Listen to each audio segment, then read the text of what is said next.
Morning, Uganda, 26th of June 2023. It's a Monday. Welcome back from the weekend. I hope you had a wonderful weekend.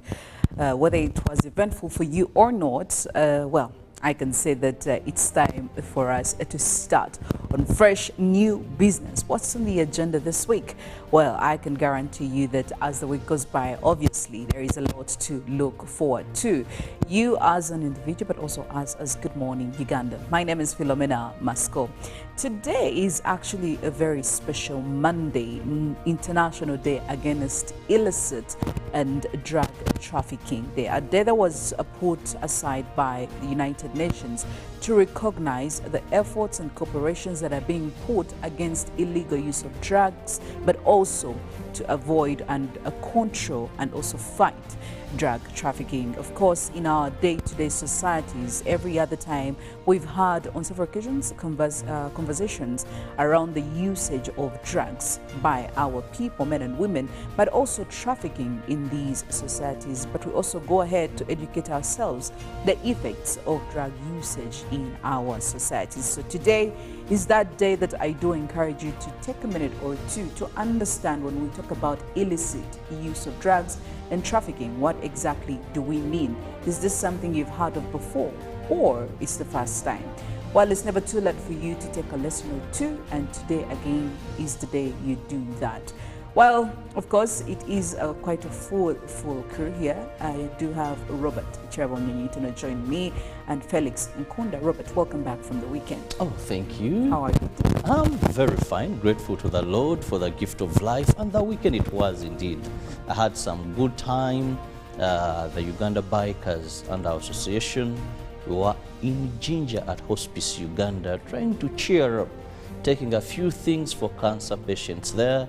It was very interesting seeing how these people feel loved, feel happy, you know, listening to some of these stories, and I'm like, well, there's so much we can do when we put efforts together. So I want to thank all the bikers and the Uganda Bikers Association for the love, for giving out the little they have to create a difference. So we made sure Wednesdays Idi Aduha, at least we took some package to cheer up, to put smiles on these people. So thank you so much, members. But also, the weekend, Philo, there are two things that I'm finding a bit disturbing. Yes. One, the first time I witnessed this in media was when the late Bob Misango, a prominent lawyer, died in Luzira, and there was a scuffle about where they're going to bury Sam. Yes. You know, the wife went to court, then this, the body was removed, then back to a funeral home. But now, we're also waiting for tomorrow to hear a court decide on where Justice, that is Stella Arach Monk, will be buried. But it makes you wonder, someone has really died. And this is, the family says, no, not at the husband's burial grounds, now this way and all that. And I ask myself, what is the, you know, why would we cry for, I mean, even reach an extent of going to court? Can't we agree as families and say, you know what? Do we really have to drag this to court? Can there be some sort of mediation or an understanding between two different groups of people? But even in death, they are looking for justice for the justice. Now this is a corpse, but we just pray for that. However, there's something that also over the weekend made me laugh. Is this guy from Bunyanga WhatsApp group, a guy who was removed, and the court went ahead and now reinstated him. Yes, yes. And you know what? I totally understand what this gentleman was all about. Because what grounds are you dismissing me from the group on? Why? Because if I am part of this group, if I'm part of this community, why do you feel the need to take me out of the group? If this is what you have formally decided upon as a mode of communication. Well, if I created my WhatsApp group and named it something, and I'm the administrator, then I put conditions, and for you, you follow the conditions. As an administrator, we don't have a constitution that is written down. This is just a WhatsApp group. If I choose and walk up and said, you know, you're causing confusion in this group, you may incite people to demand for accountability, because we are not forcing anyone. If they say maybe membership is 30,000, like he said, and they had contributed to a number of things, including shelter, including those hospitals that had challenges, schools, and all that. So it is my right as the administrator. You know, someone invited you into this group, you came in, but well, I don't know what this will mean actually to WhatsApp administrators. It seems things are not as light as we've often been taking them. These are simple things. You can eliminate anyone from the group as an administrator if you feel they're not doing justice, maybe they're causing commotion. Now, if someone can go to court and court directs the administrator, if he fails to reinstate this man, he may go to a civil prison or even face a fine to pay to this person for contempt of court. That's how far we've gotten now. But it's very, very interesting, Robert. And honestly, I want to see where this story is going to end, because it did start last week and it's dragging and dragging. So we are yet to see where this is going to end. Felix, good morning. Welcome back from the weekend. Thank you. Good morning, Philo. How are you? I'm all right. How are you doing? I'm all good. I'm good. Lots of things did happen over the weekend. That whole story about the WhatsApp, clearly people take things lightly, but sometimes people also should calm down a bit with the self-righteousness they cast over their heads. But apart from that also, the weekend had very, very interesting stories. For me, that was quite interesting was this Wagner story in Russia. And any time from now, our brother Putin is at the verge. You're taking this as a warning? No, it's a matter of fact. It's a matter of fact. With that match that we saw to Moscow and the guy being put out, he was rushed out of Moscow and all these other things.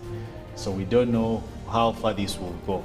And what does that mean for the war between Russia and, of course, the guys there from Kiev? But nevertheless, all that is happening. I mean, it's very many other controversies. There's something that is very sad, though. I was taking time off over the weekend to think about what's happening in our country. The other week, we had a very, very gruesome attack on the children that is in the Kasese region. Now, I don't know how we normally work. I don't know if you know the MP of this region, Robert, and you know the member of parliament for this region, where these kids were killed by ADF. The lady, the district member of parliament? No, the member of parliament, not the district member of parliament. The gentleman, I think, even is the Minister of National Guidance or something. Mm-hmm. And can you imagine, none of people in government takes time to think that such a gruesome attack needs probably a national mourning. Mm-hmm. And everything goes on as business as usual. All we do about it is talk about pursuing them. That can be discussed, but we need to cause some remorse. In the same spirit, this area at some point lost, I think, over another 50 people who are burnt, killed. The Chichwamba? No. At the helm of the army. You remember that incident also? That I think caused the arrest of the king and all those things. Yeah. What I'm saying is, when an event like this happens and the country loses over 40 people, children, innocent, gruesomely murdered, it's not something that we can be passive about. Because the first week we waited and we thought the country would come out to say, nothing. It must have a national mourning. Like, some of these things we must cause awareness. National mourning, not for fashionable or what, but we must cause a national alarm towards these attacks. It's not the first time. Talking about it is just not enough. No, it's not. And who is talking? And what are they saying? Yes. Let's not rush to be defensive. Let me tell you, for some of us that God has blessed to be parents, there is pain that comes with losing children. A mother who carried a child for 9 months, okay, and raised them in whatever conditions, and you call them to tell them that these are the ashes. To get DNA to find out from the ashes whether this is your child or not. You don't want, you must come to, these people don't even have money to bury their people. So when you throw money to them, that 5 million, We need to take this up as a country. We need to have solace together as a country. But you can't tell me that even just Parliament various didn't take systems. it's just difficult to understand. Like I took yesterday the whole day I was thinking about, but what kind of country are we living in? First of all, everyone is saying some totally different things. This one said it's my director. The first lady herself came out to say some funny things about like where our hearts as a country. Our leaders, let's be serious for once. You know, these things seem easy because they are not close to you people. But losing a child on things that are not explainable, you can't get anything.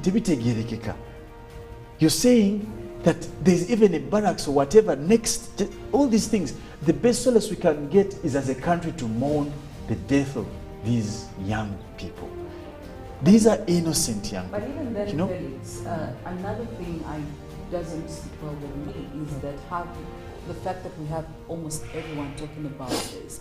I feel like there should have been one line of communication. And sensible communication, not scattered. Yes. Because again, there are very many people who are giving out different information from different corners, and you're wondering in what capacity are you actually issuing some of this information to people. And this spirit that we have gotten to, Philomena, as Ugandans, of only caring about something when it's about you, is going to put us in great danger, because we only think something is important when it is about me. You've seen sometimes when issues probably touch some of the big people. I remember one time even the Chief Justice came out to accuse the king, because a comrade of his had died. And yet, probably natural death. Probably. But he was beat. You king went where? In Ugandan money. Why isn't the same vigor? Why is it important when it's about Robert and Philomena, but not every other person? I'm telling you, this is trauma after trauma after trauma for the people of Kasese. And we seem not to. This is a part that is part of Uganda. We must say that was a very regrettable incident. And yes, Felix, you said, should have given more prominence than just saying we've lost these and these have come up and giving some amount of money. But one thing I believe is there must be some clear explanation. I saw the ministers at the floor of Parliament and how different people perceived that information. But did you hear what the minister said? Well, if you are a victim, what would you feel? Some situations you may not are very hard for one to press themselves in those very shoes. Sometimes I think because it's only them keep quiet. That know the parents, the families, what they're going through. What we can do is pray for them, that the Lord may strengthen them, the children, if they're still alive, that they may be rescued. Even I heard of 3 who had been rescued. But I'm not an official spokesperson regarding such. However, I had the army spokesperson talking about it via some interview on phone, that about 3 were recovered. So we can pray and hope, like my brother has said, that maybe we would have seen flags flown at half-mast, day of national mourning, and things like that. It just takes me back to years when we had the Budo Inferno, where at least by then I was just starting so much of journalism, and I saw parents at that city mortuary. You know it, Felix? And the pain they were going through as these bodies. I remember then Judith Nabakoba, now Honorable Judith Nabakoba, and Minister was the police spokesperson. And now that you bring that, brings back those memories. But we didn't have anything like a national mourning. I'm not blaming anyone for this. Definitely. I'm not here to blame anyone, but I'm saying, even if it was not anyone's fault, even if, and that much we also don't know, but probably later we would know. But let's take it up as a country. This is a bit, I don't know, in Uganda,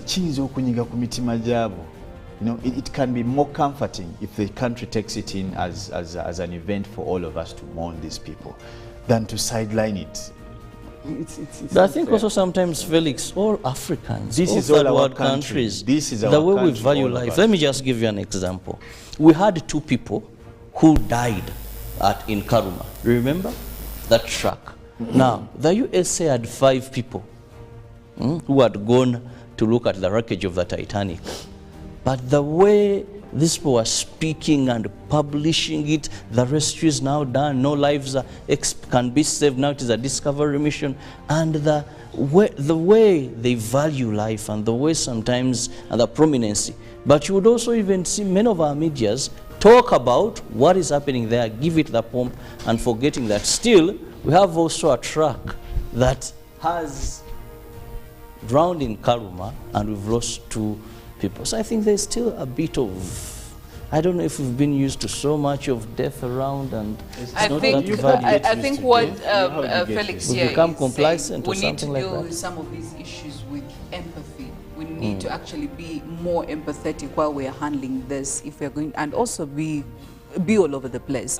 We can't just miss out only one sport and focus on the other, and focus on different We are people. selective. Yeah, we are very selective. And secondly, Philomena, people talk about patriotism when it benefits them. The government will throw it around like it's a national good when it's for their benefit. Be patriotic. Be patriotic. When are they patriotic? So it's only for your benefit that you think other people are not patriotic. When people are marching on the roads of Kampala, they're very patriotic. You, when are you patriotic when you're taking Ugandans, whatever things? And also, the DPP came out to say that some people are not going to be preferred judges on this Iron Sheet saga.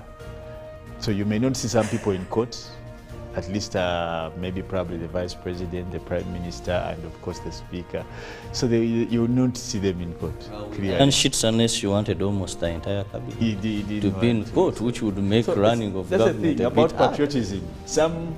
But it is what it is. Our hearts truly go out for the families of the people who lost loved ones in Kasese. We know mourning has no time.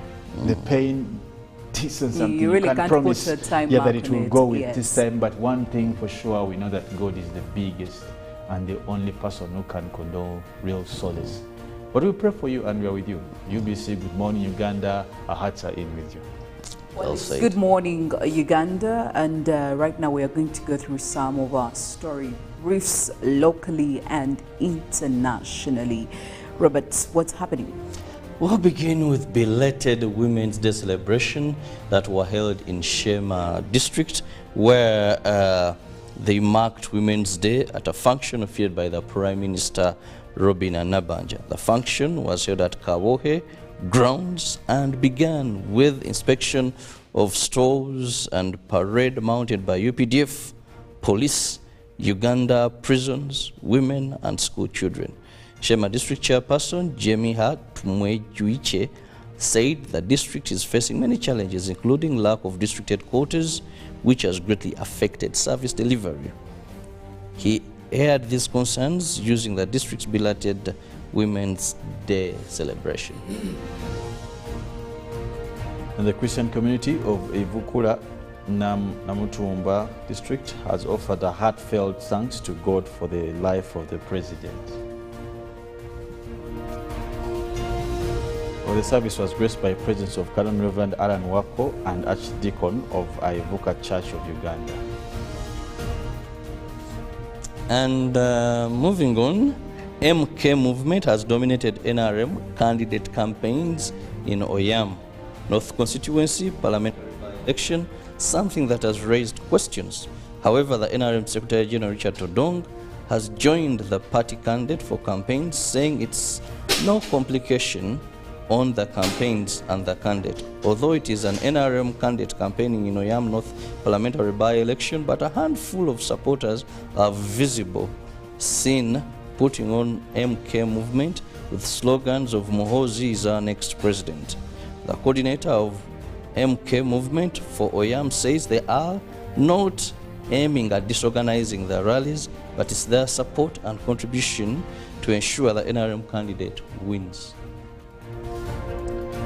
Now, the construction works for the Busia via Malaba Swamp to Toro Road has brought great excitement among the stakeholders that are involved The 25 kilometers road commencing from Busia police station and passing through the challenging Malaba swamp to Tororo is soon to be upgraded to a tarmac road. Now the development will effectively connect the district of Tororo and Busia, that is garnering support from leaders and residents who believe it will sufficiently improve transportation and foster development in the region.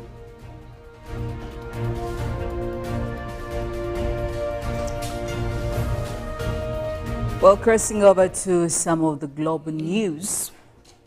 After a weekend of mayhem, I'm beginning to understand why Russia's national symbol is the double-headed eagle. In a TV address, President Vladimir Putin declares the rebellion a criminal adventure, a grievous crime, treason, blackmail, and terrorism.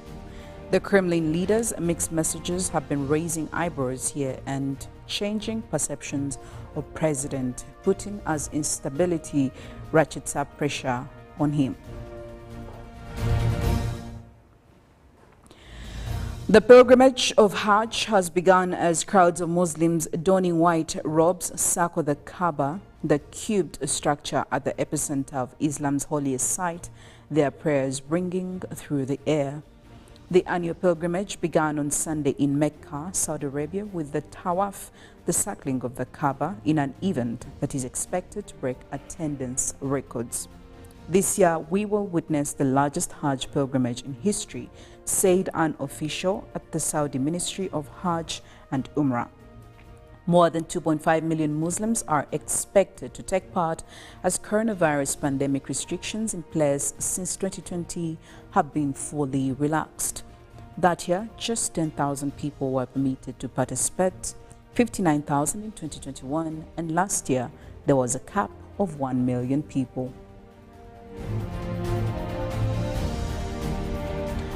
Five civilians have been killed by armed assailants who attacked two villages in southeast Kenya, according to police. The attack on Sunday occurred in the villages of Juhudi and Salama in Lamu County, which borders Somalia, the police source said. The attackers also burned houses and destroyed property. A 60-year-old man was bound with a rope and his throat slit. His house was burnt with all belongings, police continued to say. 3 others were killed in a similar manner, while the 5th victim was shot. Resident Hassan Abdul said that women were locked in the houses and the men ordered out, where they were tied with ropes and butchered. A secondary school student was among the 5 people killed, Abdul said, adding that all those killed were slashed and some of them had been beheaded.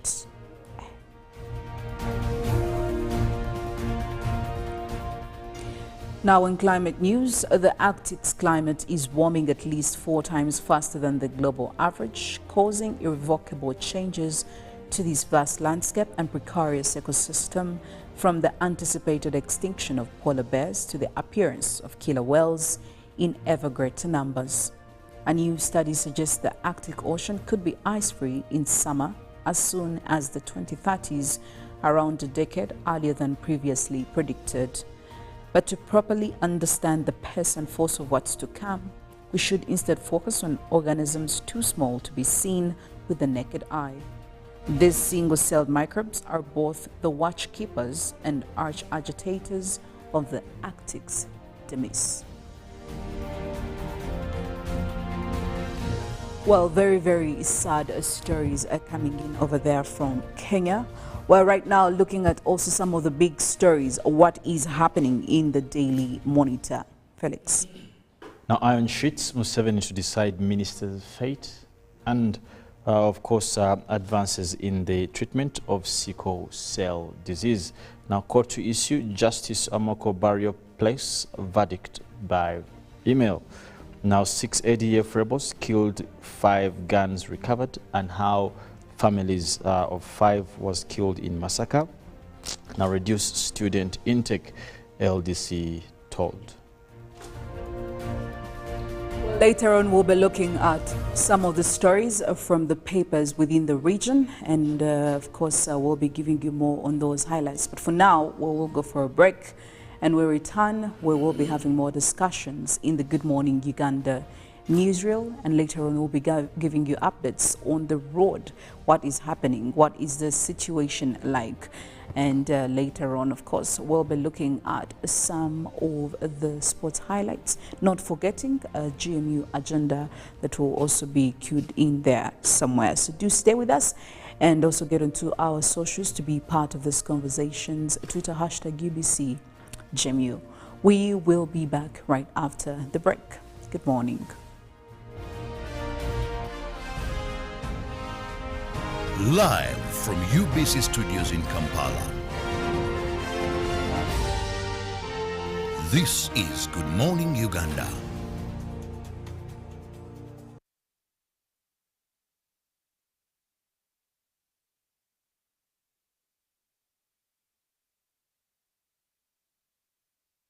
Sing to the Lord a new song.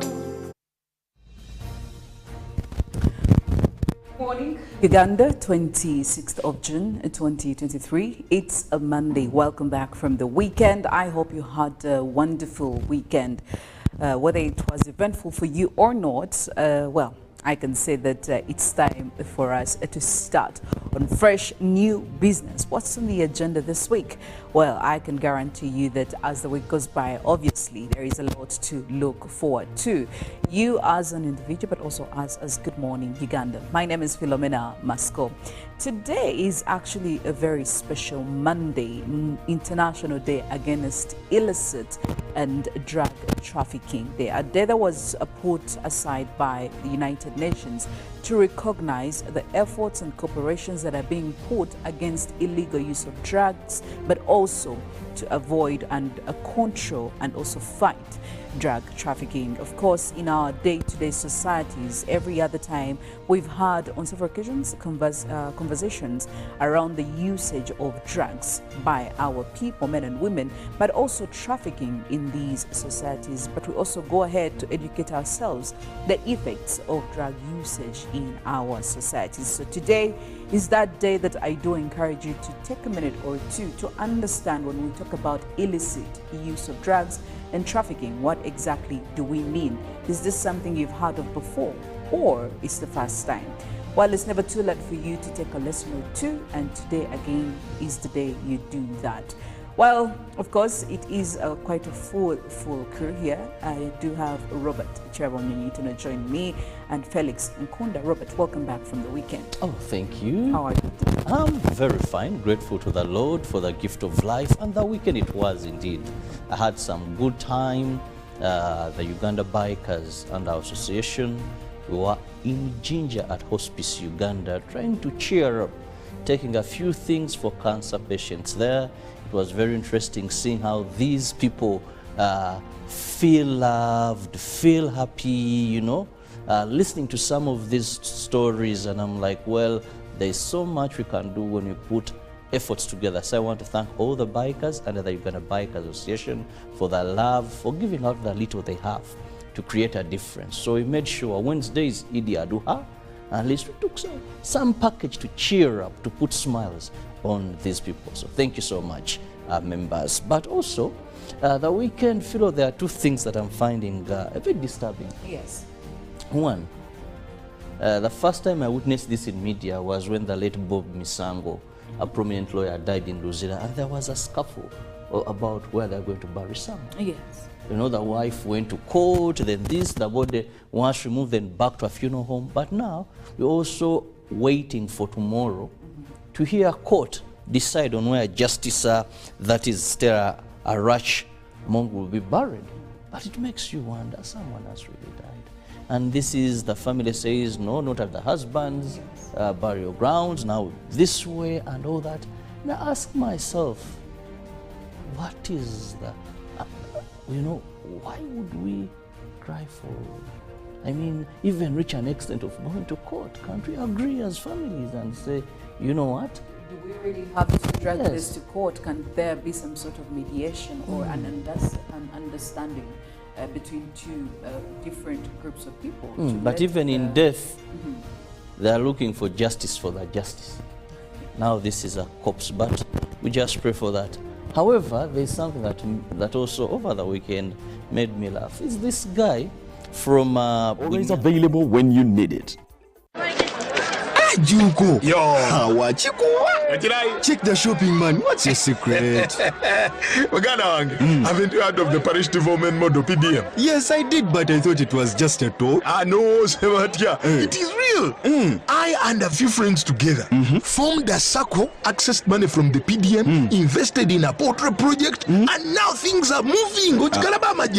Juko. I thought I was one of your friends. You are. But you left me behind. I didn't leave you in poverty. What you do, just visit your LC2 chairperson and your parish chief and start the process of economic transformation. Just like that. The parish development model is an initiative from the government of Uganda through the Ministry of Local Government designed to transform all lives of Ugandans for the better. PDM, my parish, my development, my life. This is a quick call. I'm almost out of minutes. Now, the center.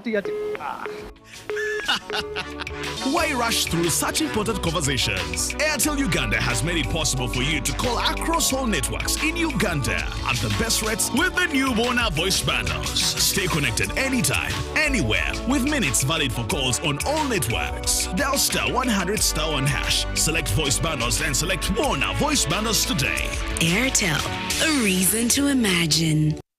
Road traffic crashes is one of the leading causes of death among young people aged 5 and 29 years. In 2022, Uganda registered 21,473 crashes, out of which 4,534 people died and 15,227 seriously injured. 22 people die every 100 crashes, and on average, we lose 12 people daily. Legacy Road Safety Initiative, in partnership with KCCA, Ministry of Works and Transport, Ministry of Health, Uganda Police Force, Red Cross, Rosaku, Boda Boda Industry Uganda, have organized the second Road Safety Marathon for the crash victims to help create awareness, build cohesion among stakeholders, train first responders at black spots, and support a health facility. The marathon will take place on the 23rd of July 2023, starting at 7 a.m. from Nakasero Primary School grounds. Book your kits at 25,000 from Legacy Road Safety Initiative offices located at Old Kampala Chicken House, 2nd floor, room 18, or 8th Street, Safeway, Rightway offices, Total Energies, Ovino Mall, Boda Boda Industry Uganda, or visit www.lrs-initiative.org to register. Call 0752 605 479 or 0776 598 817 or 0414 698 675. Proudly powered by Daxi Driving School and Wava Water. Run to save a limb. Uganda is rich in natural resources and hard-working people. But to turn these resources into real progress and development, we need to invest in our infrastructure, education, and health care. That's where taxes come in.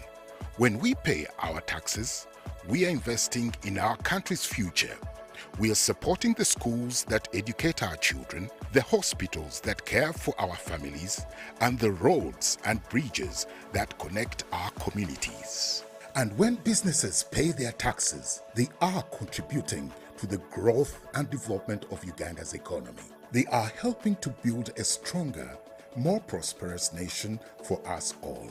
So when you pay your taxes, you are investing in the future of Uganda and supporting the progress and development of our nation. Uganda is because of you. Uganda Revenue Authority, developing Uganda together.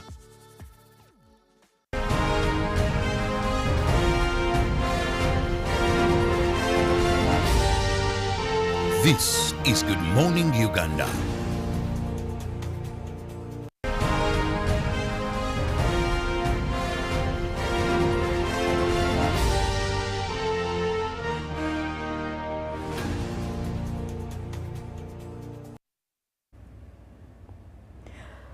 Good morning, Uganda. Welcome to Good Morning Uganda Newsreel. 2 minutes past 7 a.m. Happy Monday. Welcome back from the weekend. My name is Philomena Mastiko with the gentlemen Robert and Felix.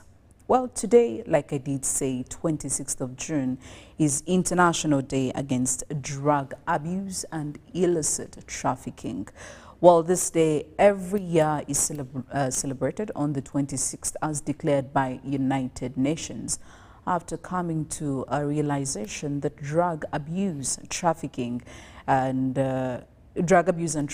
is one of the biggest problems that we have all over the globe, not just only in African countries, but all over.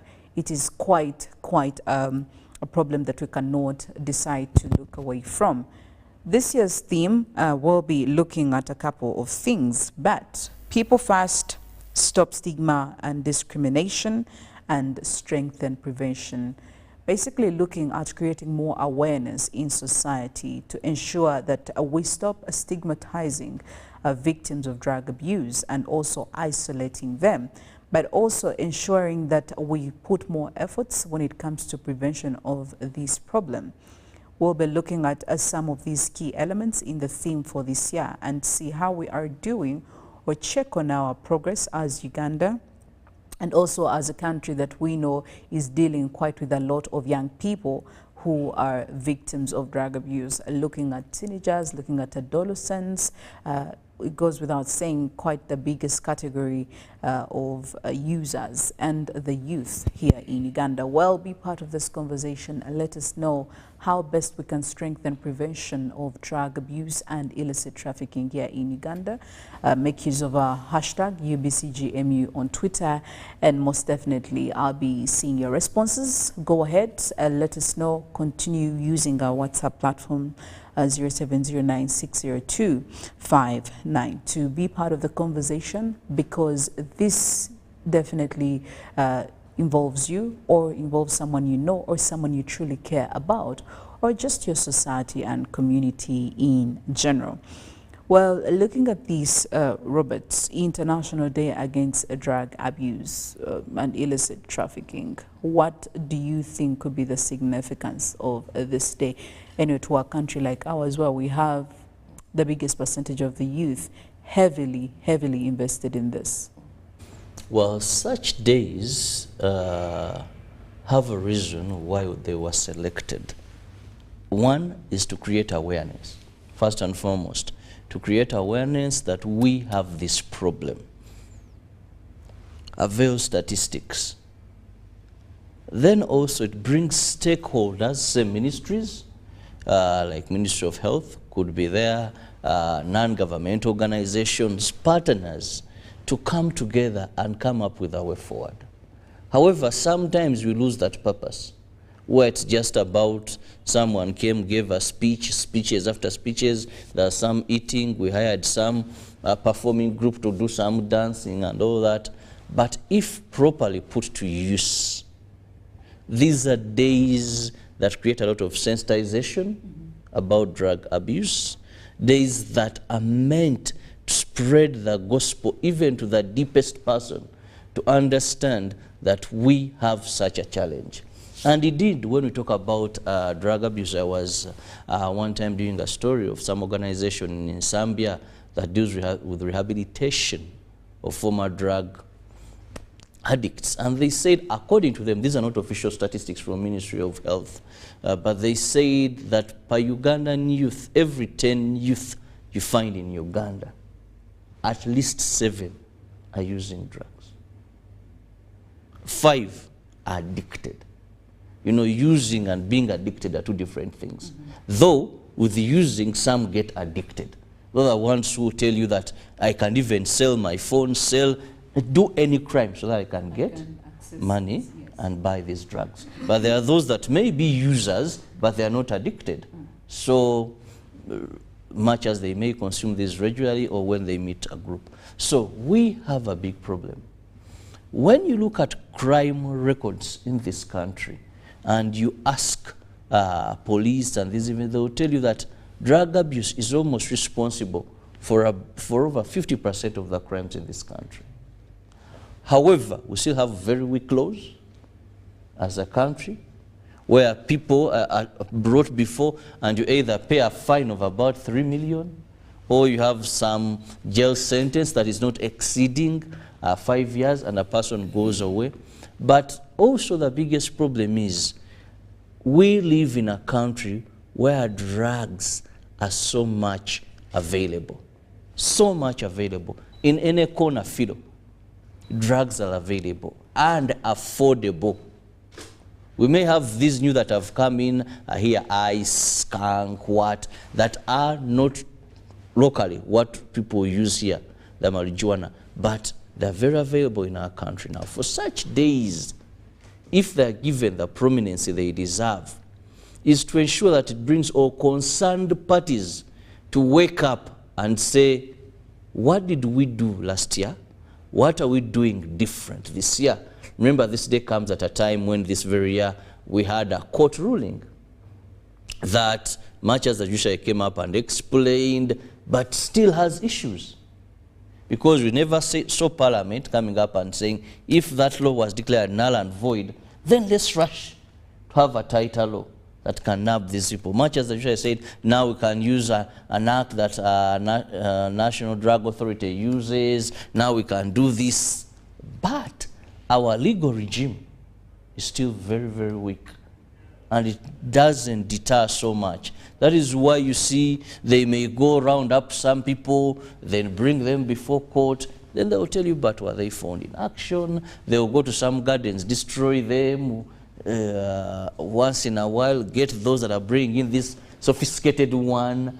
So we still need more awareness for people, first of all, to understand how dangerous, how much do we lose as a country due to drug abuse.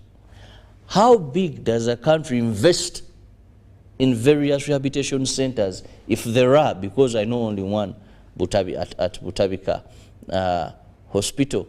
Now, how much of the workforce are we losing? Go to various universities.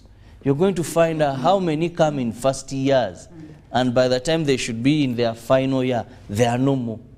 They are wasted within Wandegeya, they are wasted within Nkumba, they are wasted within Chambogo, wherever there's a university. They are wasted, and someone simply says, drugs took over that person. So for such days, if we bring these out for the public to understand that we have a danger, if we bring these out for stakeholders to come together, amalgamate forces, and say, this is the communique on such and such a day we've come up with. We require Parliament. If we could bring Parliament on such a day to give it the emphasis, the power, the pomp it deserves for us to have better regulation, then this day will mean sense. But if we do business as usual, that maybe we designate a certain place where we are going to go, have some speeches given, have some dancing, kids perform, then maybe a group of people, it won't have any meaning. But if given, it is very relevant, because one of the biggest challenges facing our country is drug abuse. With a young population, of which that young population, a huge number of it, is being destroyed. When you walk on the streets, Philo, when you drive in our streets today, even people watching us, you're going to find very young boys, either on aviation fuel, and I wonder how they get this aviation fuel. Because for me, I know it is fuel that aircrafts use. And in my understanding, it could be expensive. I don't know. I don't think it could be cheaper than diesel or petrol. But how do you find a young boy with these 5 milligrams bottles where there is water? Meaning that accessibility is and has almost half of it. Then is sniffing, and you're like, something has to be done, and we find out where do they get this fuel that they keep on abusing their lives with. So it is very relevant, very important, if we are organized to bring out the challenges we are facing with this population. We are losing a generation to two things, drugs and alcoholism. Actually, most of the times we talk about HIV/AIDS, but we have about 1.2 people living with HIV/AIDS. Maybe others, we don't know their status. But if you are to look at how many youth of our population of 45 plus million are wasted, are involving in drugs, and now they're addicted, I believe the number is far, far much compared to 1.2 of those living with HIV/AIDS. Well, while we are looking at this very huge problem, especially amongst the youth here in Uganda, one of the things that we know that they come across is discrimination, stigmatization as some of the challenges. And looking at the theme of this year, the correlation between these two and in a failure to understand the issue at hand, could there be a negative impact of stigmatizing the victims of drug abuse? And what kind of impact is it? Or anyway, is it the best way to handle?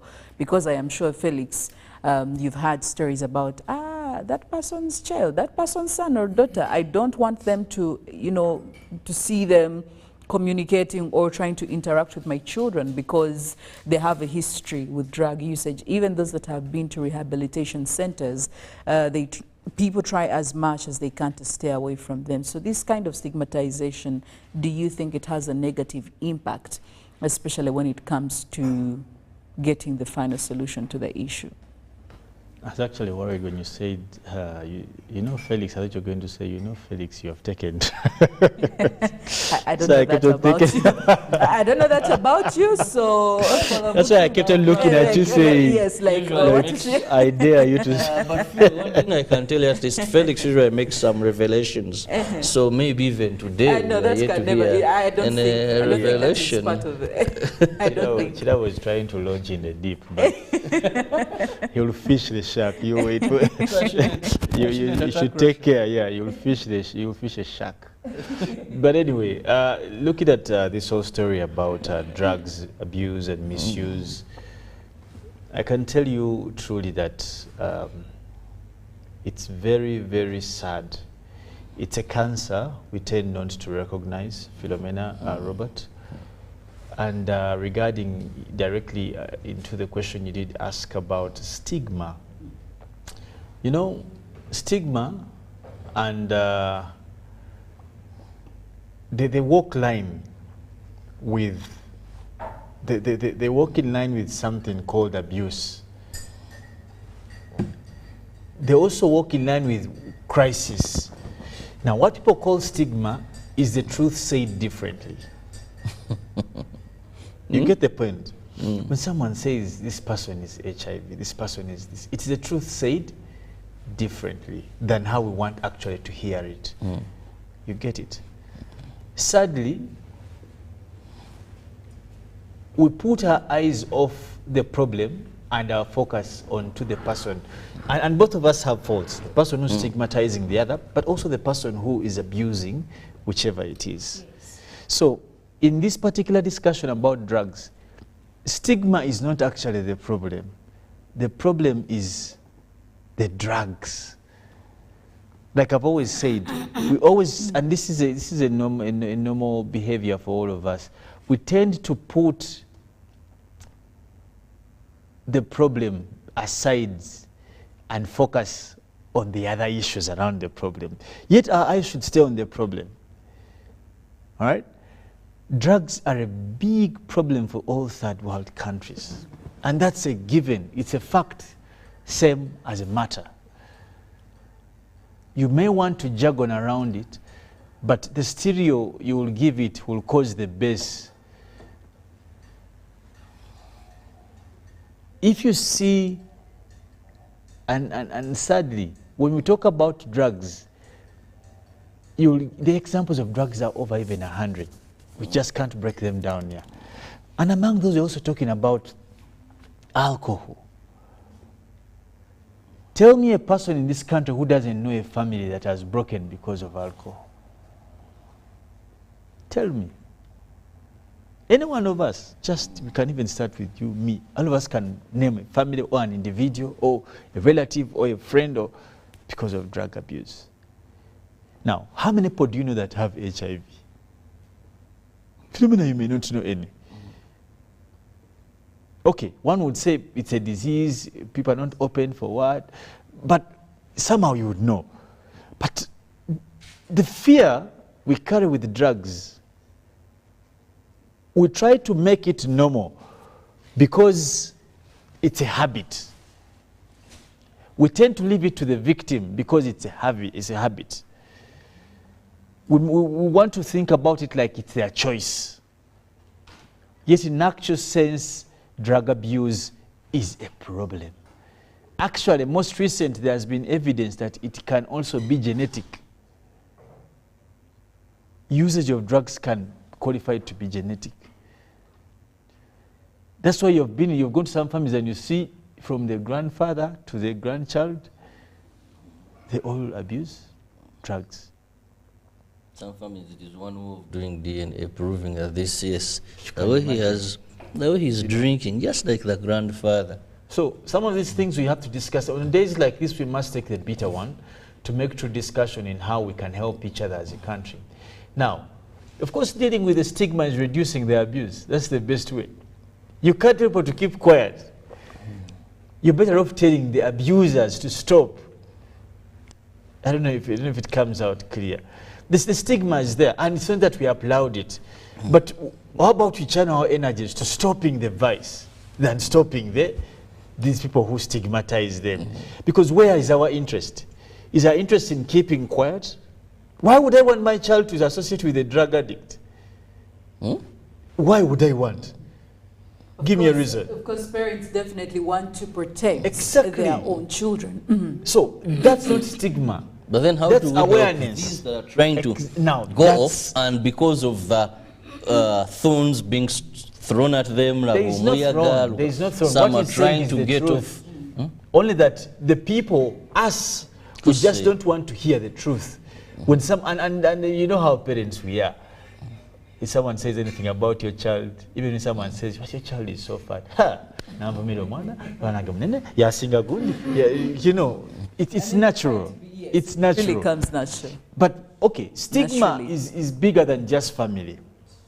It's about the safe spaces for people who are going through maybe rehabilitation, how we treat them. Sometimes people are, you know, maybe something we also should have discussed, Philo and Robert, earlier, to try and give light to how we can break down the stigma is the aspect of why people end up abusing.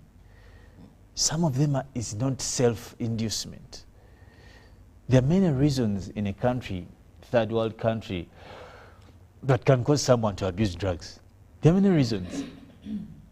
And many of them, like for example, some people are abusing drugs because of lack of family formation. Lack of family formation. A child has not grown in a family setup. The difference between right and wrong is not something they have been taught, and they grow up in that line. It can't really be their fault. The kids are raised on the streets, because that's where we see most of the abuse of some of these drugs, like you talked about. Yes. Sleep to. You look at abuse. Some people have been abused and they resort to some of these. Some of them have been introduced to these drugs by parents or peers, schools. Actually, more peer pressure. Yes.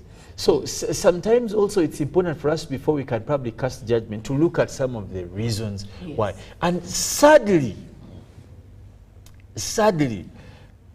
most of our leaders, and that's what I said earlier, some of the things in this beautiful country will make you wonder, even when you are in slumber. You know, you sleep wondering, do we have people who, you have a leader who comes out to applaud use of drugs?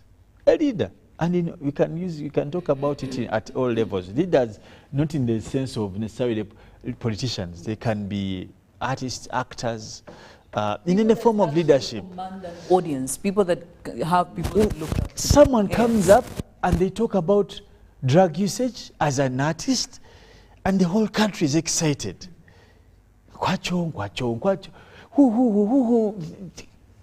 And we're supposed to be excited. But there's a child who is learning. It's a child who is learning. And no one is saying anything. Foolishly, even the would be sensible leaders, they are just teething about it. Now, how do you tell me? Some of them are actually using some of these as popular as reference. yes.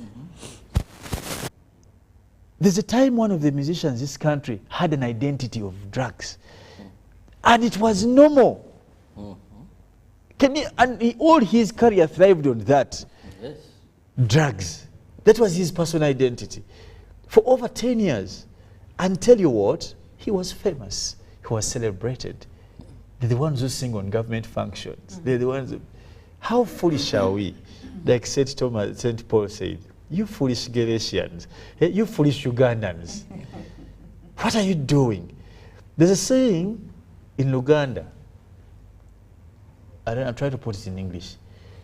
The semusotamu tamu. Don't know if you know how it's. Robert should really. But this Nyonyintono also, we are going to question you cannot be in a house, say, as long as the snake is in the cooking pot, you're in the bedroom. Yes. But the question is, can you sleep knowing the snake is in the house? Regardless of which spot you are in, you can be in the bedroom, it's in the kitchen. But can you sleep well? Anytime it will get to you. Good like a good. And that's the thing. Instead, unless we clear the snake in one of the corners in there, we will not sleep.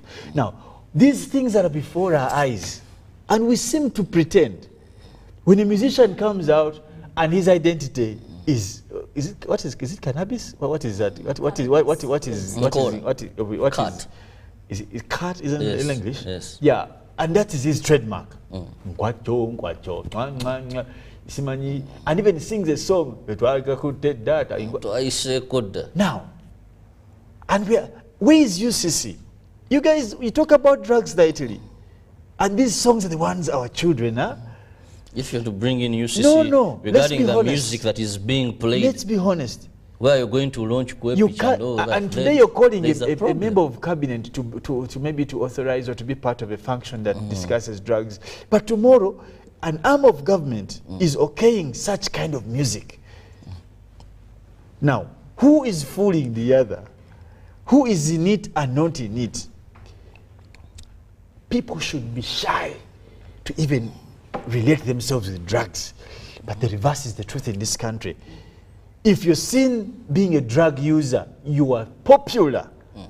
Ghetto boy, very popular. What the hell is this? And that's a person we are celebrating as a country. So there's a mismatch. And now, Felix, someone would ask, because what you are talking about clearly makes a lot of sense. So what would be the difference? You wouldn't definitely want to be associated to anybody using drugs like that, but how best then can you support them without being... To support someone using drugs? No. Support their fight against using drugs or help them out of it. No, I think, as we said earlier, it's easier for us to identify the causes, then we can find the solutions. Okay. One, there is what we call neglect. And this is back to family and society. All these people come from societies. You get the point. If they come from the ghetto, the trademark is drugs. That is a society. But we must deal with it. We cannot identity. And the identity of the ghetto is not drugs. That's deceptive. And you see, that seems like the identity. I don't know about you, Philomena and Robert, but some of us have been in these places for a time. A part of our lifetime, we spent it in what you want to call ghetto. We are not drug abusers. And that's deceptive. That's not the identity of the ghetto. Don't be deceptive. It's something that we have tried to make normal. We've normalized. Exactly. Yes, and but that's it shouldn't wrong. Be that way. Yes. The ghetto has challenges, and among the challenges is drug abuse. But it shouldn't be it's the a challenge. Yes. It's not the identity of these ghettos. It's a challenge. Trust me, out of every 10 children in the ghetto are prone to use drugs. Because of their availability and these what you call ambassadors and how they have painted themselves. Because if you're from the ghetto, you must know how to fight, to steal, to use drugs. But that's not true. Because that's not a lifestyle. Everyone in the ghetto, so-called ghetto, is fighting hard to see that their children is not this. That's why when you go to this place you call the ghetto, they tell you, in some ways, I'm trying to take my child to school, not to be like me. Because what happens in the ghetto, something they don't tell you, that when you're caught stealing, you put your lit on fire. That can't be identity. You see, you people, these people show you the good picture of drugs. I don't even know if it's a good picture. But the reality of drugs, someone loses their mind. I know people, and I can tell you some of them who have been on the international, on the scene, above deco, like the word is, like totally lose their mind and they go mad. We have examples. Some of them have been good musicians. You go to this thing they call Firebase. How many artists has lost because of that? We used to know. Bajajanana, Black Boy, where are they? Where are they? So when you talk about drugs, don't talk about drugs in the picture of these few who are woodwinking the other. There's nothing good about abuse of drugs. Two seem to have made it. They have not made it. Where from the ghetto and they live different lives. But you see, you've made it to your own satisfaction, not to the level of the people who you should please. Be honest. Drugs are the worst dangers, and mostly, by the way, to the ghettos. Some of these people can afford rehab for their children. Yes. The rich people, sadly, it's a problem. I'm not saying it's any better for them, because they're also struggling. I know families who are struggling with drug abuse. A family really tries. They pay good for you in a good school. They avail everything at you. But you know what the kid wants? Scratches up. It's just, you get the point. So when we're discussing this thing of drugs, whether you are a leader, you are a president, we will not close one of the drugs are bad.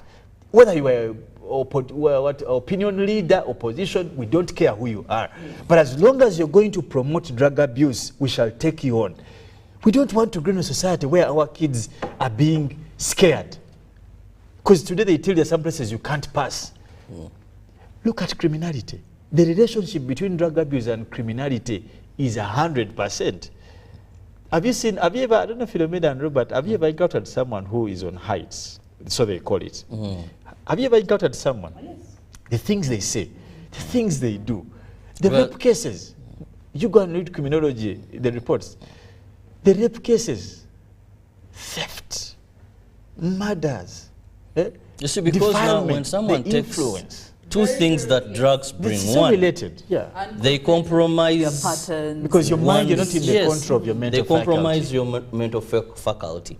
And second, when someone gets addicted, it is something they must have. At any cost. Yes. At any cost. Yeah. Even if it means meeting you, Philo, and they have to take whatever you have, but go and purchase that. So two things, they're not in their right state of mind, they are compromised, but also there's that desire to keep on taking, because the moment they are off and these drugs are not there, then their life is different. You can even find some addicts shaking, shivering, the entire body, sweating. Some even you've had discussions here on the show with some even have our sister Jackie. Something running out of. It's a very bad. You've seen Keiko. Yeah, very bad. You've seen Cute Kaye. And when you go to Butabika Mental Hospital, they'll tell you that honestly, today the people they are having almost 89% mental cases in our country today are as a result of drug abuse. But then the question remains, what do we do? Because we can lament the problems it has brought, the challenges we are facing, but how do we ensure that we bring this to an end? One, Felix brought in a very important factor, but unfortunately it seems we are losing that unit, that is family. But even before we continue with that, Robert, yes, we are talking about the drug usage amongst young people and the youth. How about some professionals that actually are into this, deep into drug usage? And we know it is the truth. Amongst the three of us, we were trying to avoid that. But now that you've opened that, we will have to talk about it. And when you go, and you can start with Robert on that. Because we know the young people are there, maybe because of unavoidable circumstances. There are very many reasons. But the ones who abuse them with choice. Yes, but the ones that abuse these drugs with choice, you find a whole full doctor, a whole full lawyer, a whole full journalist, a whole full... I mean... Oh, plenty of them. So, what would be the reasons behind that? One, when you go to professionals, two things. Most of these professionals I've talked to began these drugs at a very early stage. Just most of them go to, and in school, a number of them began these drugs in school. You see, these are bitter facts that sometimes you don't want to open up to. I want to tell you, in many schools you go to today, either they have suspended a child because of drugs, either indefinite suspension or some period of time. Now, these children, peer pressure, we talked of peer pressure. While in school, some learn habits. And because there is regulation and all that, they may do these things stealthily. Now, when they become independent, that is when you see them continuing with that habit. So there are those that you may see are professionals, but picked these through school. Then there are those that learn to apply these as they have grown up. Still through these groups, someone's told, you know what, I can't find sleep. Well, but if you use this, some little of this, if you go to this place, there is this tea they prepare in the evening, you know, kahabo tea. You go, take a flask, get this tea, take it home. Then there are others who are using these exotic, if I may use that, away from marijuana. You know, I hear now ice, skunk, what, those that are smuggled into this country. And still they have the same impact. Do you remember a member of parliament who was called Serena Nevanda? I think Felix, you remember. But that saga. That saga, when South Africa for postmortem, and yes, one of, the of course now it is a different table stand, but it was very shocking that we lost a member of parliament because of drug abuse, according to the reports we were given. The report, that's why I would, according to the reports, because government came up and said, according to information we've gotten, this is the cause of death. Now, when you go to other professions, like you've said, doctors, journalists, that is no wonder. Why? One, the drugs are available in this country. I want to tell you there are other countries where you cannot acquire drugs the way we have them in this country. I know of a country where even you can't just go and say, give me Panadol. You know? Who has prescribed this for you? There are some drugs that you can't get. Here, any form of drug, even if not for abuse, you can find it. So availability of drugs in our country, if we do not tame that, we are still going to be having this problem because they are available and they are affordable. At 200 shillings, a young man is going to destroy himself. At 500 shillings, a young man is going to get aviation fuel. At about 10,000, a young man is going to get cocaine. A young man is going to get skunk. A young man is going to get ice. So they're available and they're affordable. 3, much as there's this danger of drug abuse, we've not given it the attention it deserves as a country. Sometimes the problem seems very far from us. Someone believes if I take my children to good schools, I do this, I talk to them all the time. Which is what every parent wants. There's nothing. But you don't think of, what about this population we are neglecting? Every time I'm driving on the streets of Kampala and I see these street children, I ask myself, they are now kids. What is going to happen when they are now mature with no education in such a country, with no employment where they can go and find a job? Where are they going to be? Because they're not going to die, they're going to live. So we've neglected some of these areas that are very, very important to us. But also, when society and family chain is disrupted and broken, so many evils happen today. We have child mothers, we have child fathers, we have people that belong to no family, and the family that is next to them is the family of addicts who are welcoming. Their home they call home is only in a dungeon of lions or in a den of lions. And that is what they have. And the way of these people to survive, if you spoke to these people we call addicts and you tell them, share with me your story, how, why, and they will tell you, well, for me to be able to sleep there even when it is raining, you know, I don't feel the rain.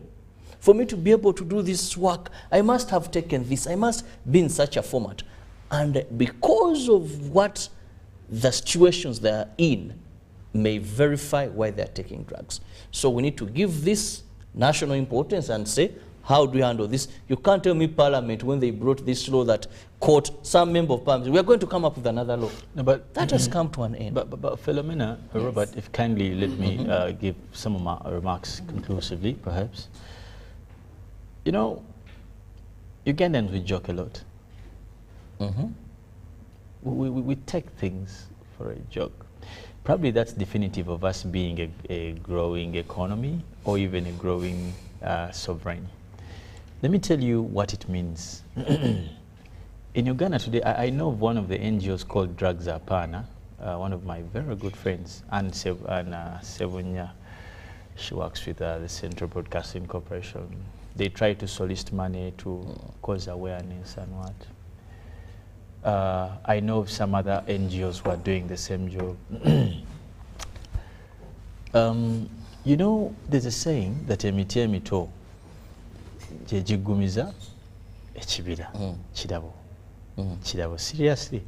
Nyonyintono ono tugenda munoonyerezaako bannange. Era go. No, I don't understand that. I don't even want to understand. But the view. And now imagine Ankunda. No. When he goes and reads a few things and he crumbs I don't them. read these things. Ankunda now I have been intentional about how fair is that? I'm a very traditional person and I pride in it. And one of the ways you can exhibit that is language.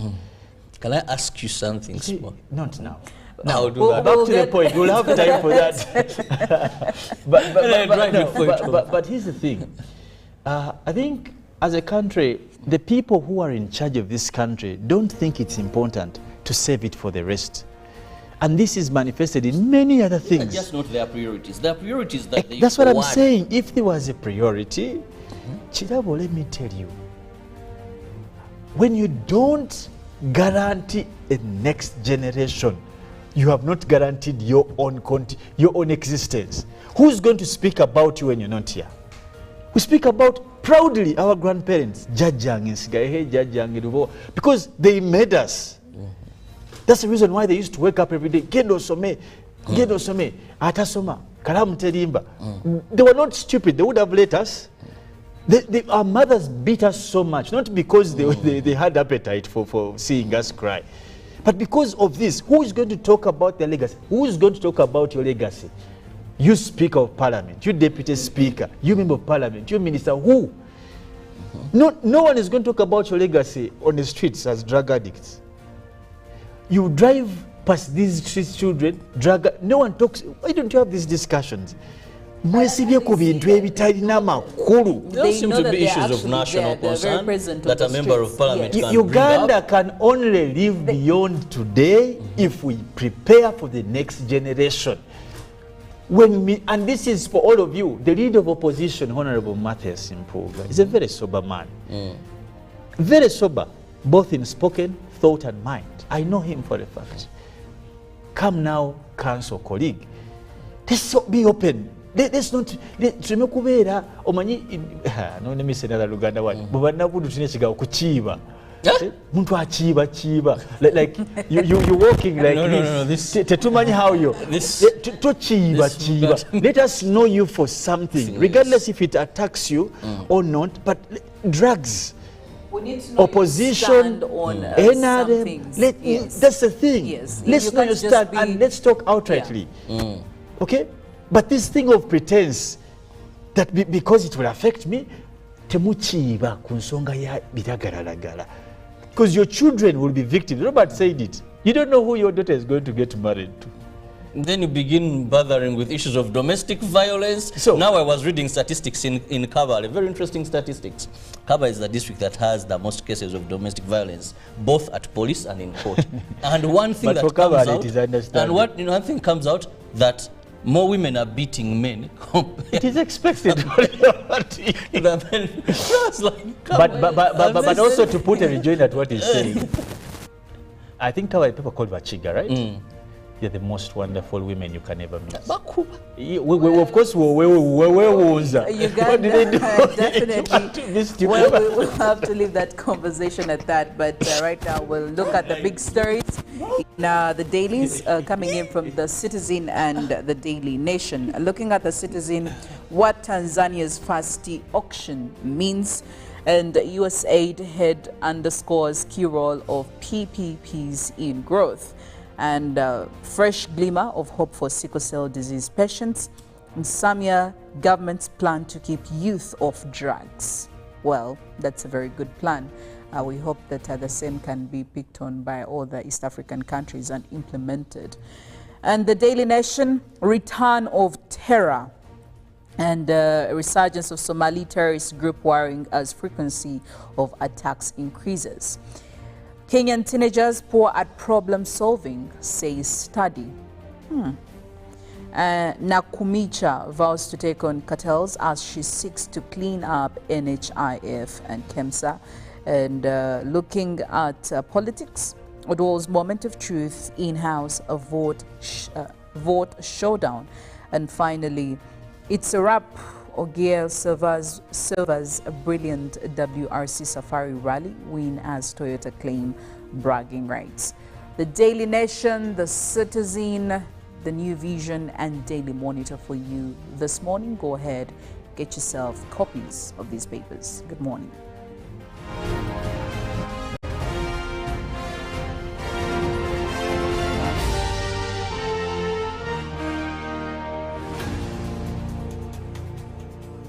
Uganda is rich in natural resources and hard-working people.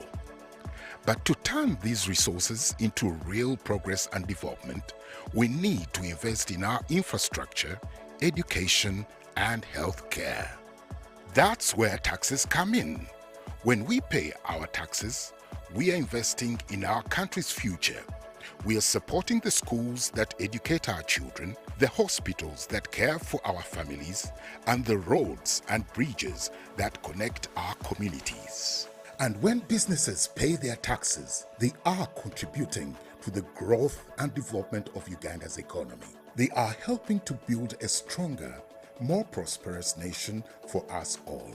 So when you pay your taxes, you are investing in the future of Uganda and supporting the progress and development of our nation.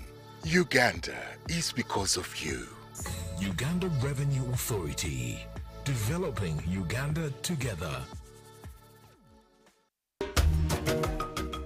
Amaina gange ndi namaganda Mariamu Monda myoga jaida emyoga ijitandika okuida nafunamu esente bampa yakakayira k'esente bwe bampa akakayira k'esente nayiye ekyokukola nasookera ku mutyere omutyere gwapanga beeyi naaguvwako naanoonya omwana twageddaga n'amagezi n'agema esente edo n'amuwa yaje yagula supeya ow'ebyuma muno pikipiki ne obugaali guti saaga eno ndi kuyiiya okuleeta ebyuma ebimala ku bwena abakabiri bampaireyo ku esente nakuba okunoonya abaana babeegeresenga gano okukanika ki pikipiki era bali kujja mpolampola nga bakanika era esente bwe tunaaba tudifuna nenda kwongera mu maani mu sente bwenaaba ndifunye twongeremu ntewo bizinensi emala nenda okwebaza gavumenti egiira okutulowoozaako niife abaagansi mu kyalo okufuna esente kuba twalinga n'esente nga tulumukira mu banka bugiri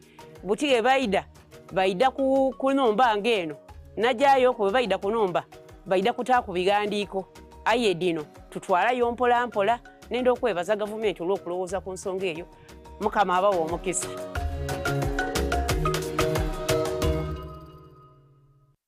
Pick of the day on UBC.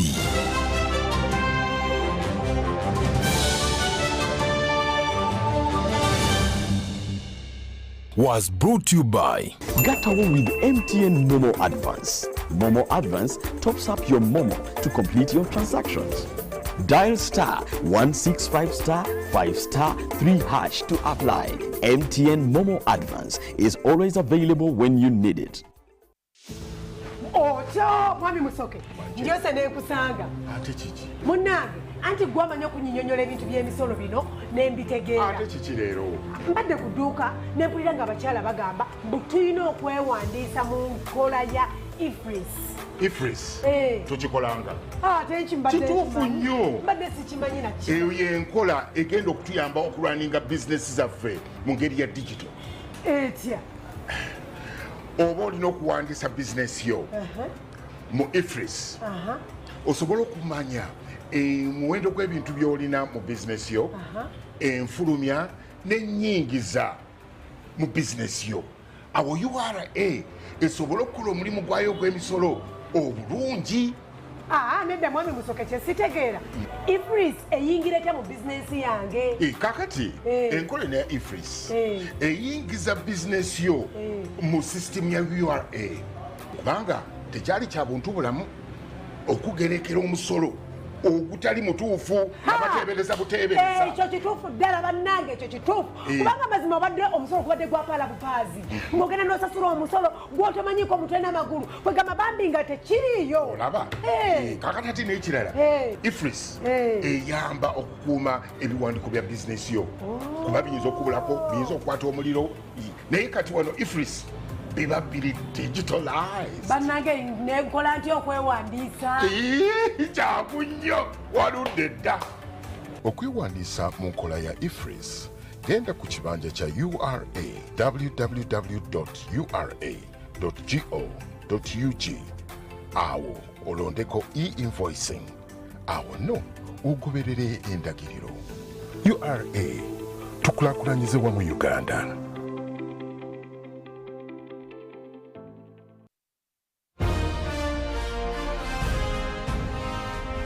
Live from UBC Studios in Kampala. This is Good Morning Uganda.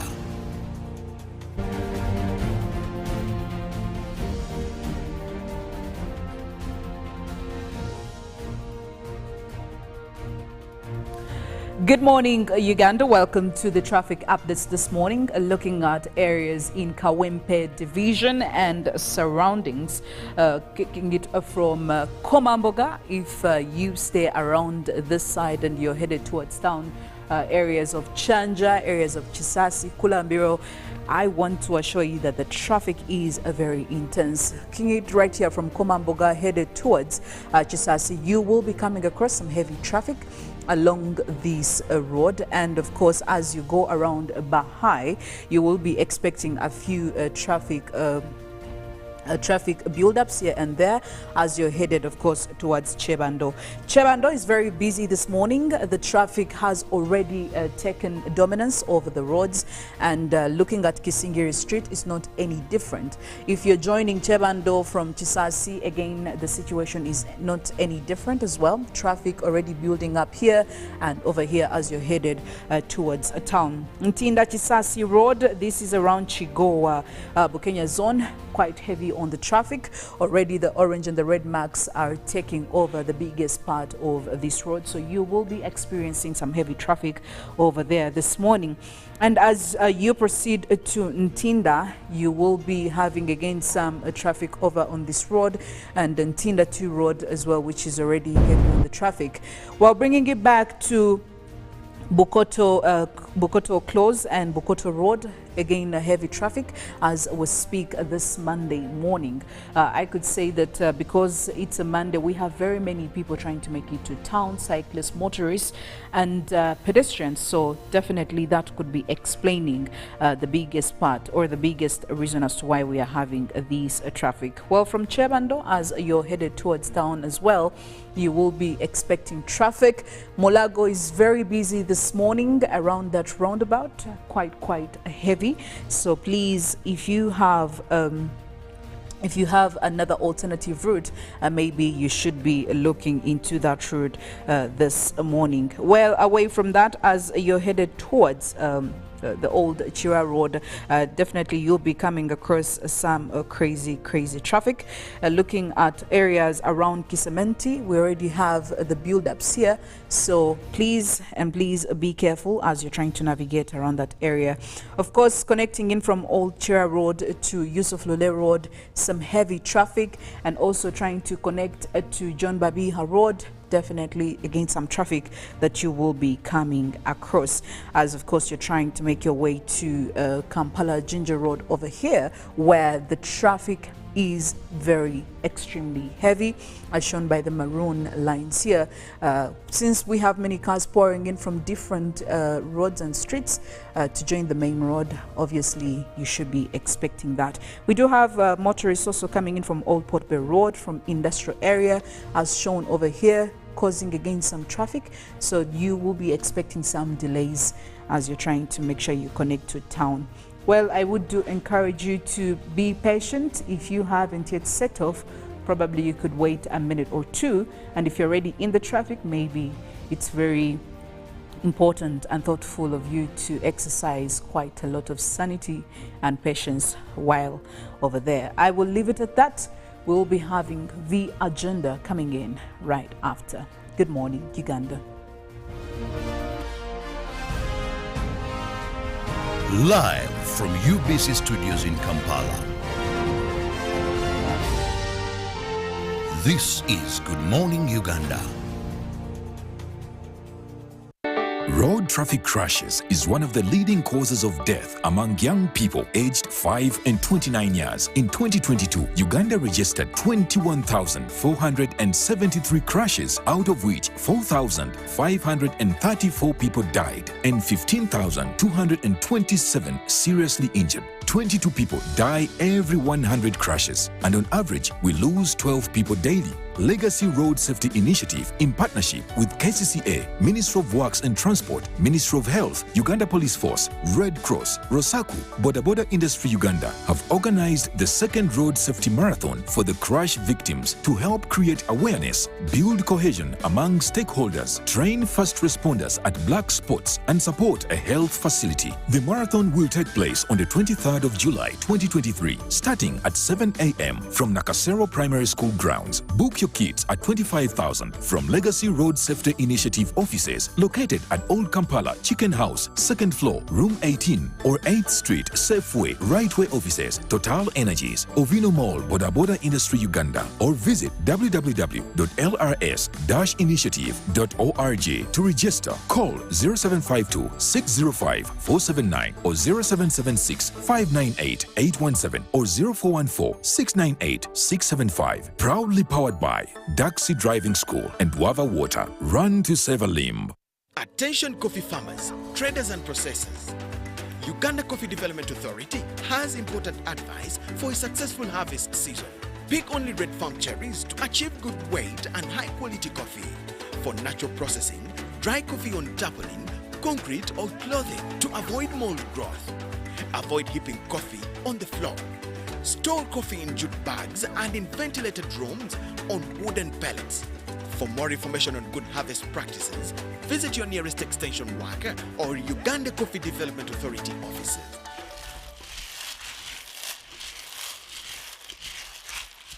Actually, Zono Industrial is one of the presidential initiatives which is brought here in Achule land to skill our youth. The skilling is free of charge. What you really need, you have to be within the age of 18 to 35. They don't need any requirements apart from being willing. You have to be willing, and a youth who is willing to get the skills. The courses we have started with only 4. That is tailoring, hairdressing, carpentry, and welding. First intake, we registered 212, we admitted, 212 students from 10 administrative units of Acholi. These students, they recruited them from different districts within the Acholi sub-region. If we continue with this cooperation, many beneficiaries will pass through us, and they will go with enough skills, unknown skills, which will change them and later bring them into man economy. We shall really fight poverty in that way.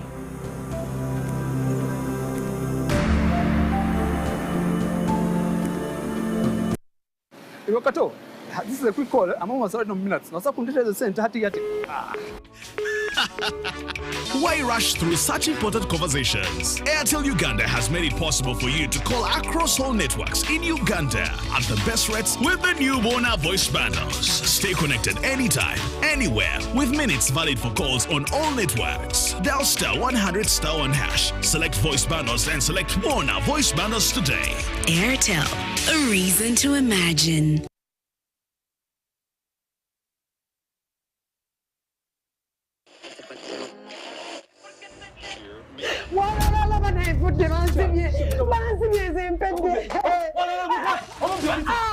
Yankwenu nawe olowooza babbi ba ku street be banzibye saabo kankubulire natikka ebintu byange okuva China ne bangamba neetaaga tiini namba nze nga sigirina neetuma omuntu omulala abindeetere kati ngenze mu URA baŋŋambye ebintu byange ebiri mu manya gange era si byange mbusayina tiini namba nze kati nebya tiini namba sibitegeera Amere mfundo busete newola mwewole yetini namba byebiki banange sente zange tax identification number oba jite number musubuzize wani samiwala asasulire emisolo kati ebinze njifuna ntya bambikola ntya ebintu babigonza oyina ndaga mu injirina ogenda bugenzi ku website ya URA www.ura.go.ug aho nolondako e-services then nogenda ku tin registration aho n'oteramu ne namba yo mwaka gwe wazaalibwamu amannya go gajja kweleta automatically awo nojjuzaamu n'ebirala bitono nnyo ebyetaagisibwa ng'ennamba y'essimu yo email address yo ne gy'obeera era nga bino osobola obisanga emabega wandaga muntu yo then nosubmitinga nga kamesagi kajja direct ku ssimu yo mudakiika ntono nnyo nga sina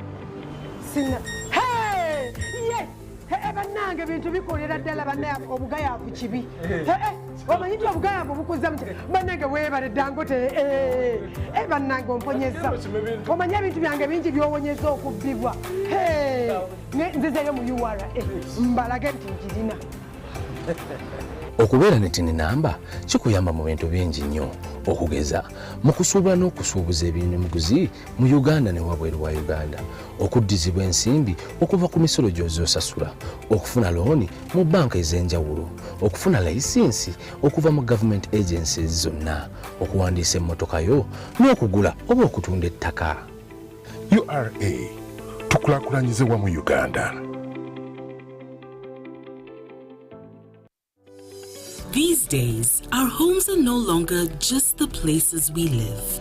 It's where we attend meetings, go to class, keep each other safe, and entertain ourselves.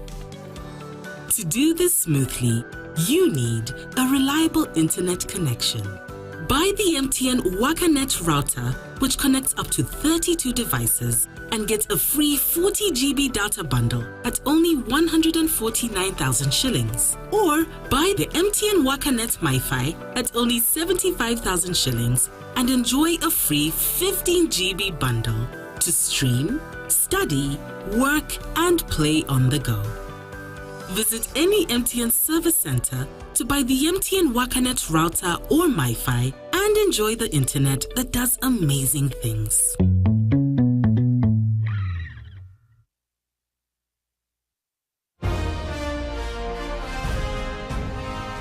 Live from Now Avenue in UBC Studios. This is Good Morning Uganda.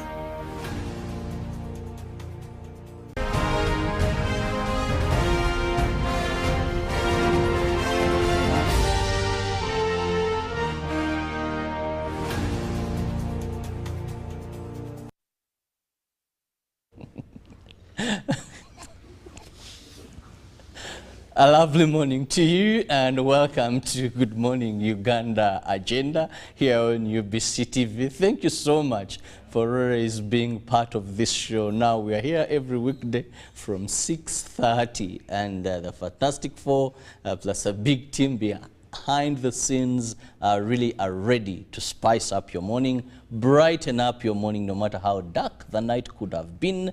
We make sure we put a smile on your face. And of course, we do that by giving you relevant information that you need to know as you start your day.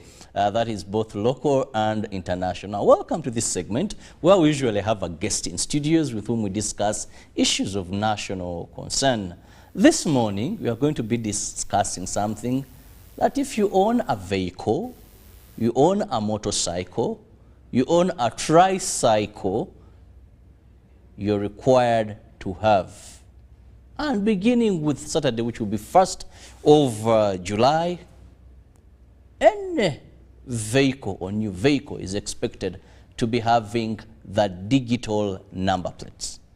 Now, I'm reliably informed that later on, the minister may come up with a statement, if that be. But joining me on set, I have the people who are concerned. Now, these are members of CASITA, the apex body that brings together traders of any form within Uganda. That is Kampala Capital City Traders, now called CASITA Uganda.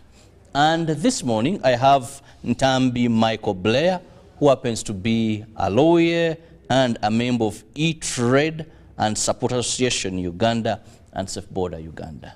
Now, following the news and the release of dummy graphic figures of these number plates, they held a press conference and had a number of issues to raise regarding these number plates. And this is why we are having him here this morning, to know what are some of those that they feel as traders. Remember, many of these are in transport, some on bond, some import cars, others are doing transport around with a number of fleets and so on. So I have him this morning so that we get to know what is the insight, what are those challenges they feel. You're most welcome, Blair. Thank you so much, and a good morning to all the Ugandans out there listening to this show. It is going to be a very eventful week, this one, since on Saturday, 1st of July, the proposed traffic and road safety registration plates regulations will be entering into force unless the minister decides to extend the date like we are asking him to. And when they enter into force, there are some changes that are going to be seen by the country.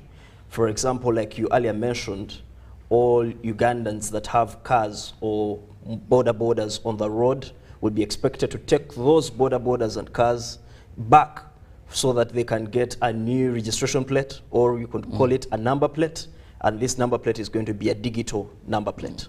It is going to come with some modifications from the old number plate. For example, it will have a BLE beacon chip.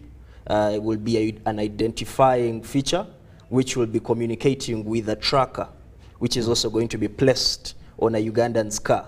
So the BLE beacon chip will be a chip that is visible on the side of the driver. The tracker will be on the device, so it may not be in a visible position, but the idea is to be able to be tracked. So as a Ugandan, you'll be able to be tracked for all your movements, wherever you are, by the government. So the proposition as it is that the data collection center will be at the police headquarters in Naguru. So from there, they'll be able to see where you are at any point, whenever they need to. That has some issues, and I think we're going to dig into them. Well, we'll get there very soon, but to begin with, for our viewers, in case nothing changes, if you're owning a motorcycle and you're taking back the old number plate, the current number plate, to get the digital number plate, you'll have to pay 50,000 for you to get a new number plate if you own a motorcycle. Now, if you own a car and you're taking it back to, you're taking that number plate, the one you're having now, to get a new number plate, you'll have to cough with, that is about 150,000 for you to get the new digitalized number plate. Now, for a new car that has not been on the road, for you to get the number plate, you'll have to cough with 714,300 Uganda shillings. That's how much the number plate is going to be costing for someone who is getting a new vehicle and they want to have this on. Now, one of the things you raised, there are quite a number, and we'll have to go through them, but one was an issue of engagement, where I saw you people, Kasita, saying, no, we are key stakeholders here, and we weren't consulted, we weren't engaged. Let's begin with that. Yes. Thank you so much for that question. It is a very important issue for the country to know that when regulations or laws are going to be passed, they affect Ugandans ultimately. So the president in 2004 entrusted cabinet and all statutory bodies into a document which he termed the principles of good regulations.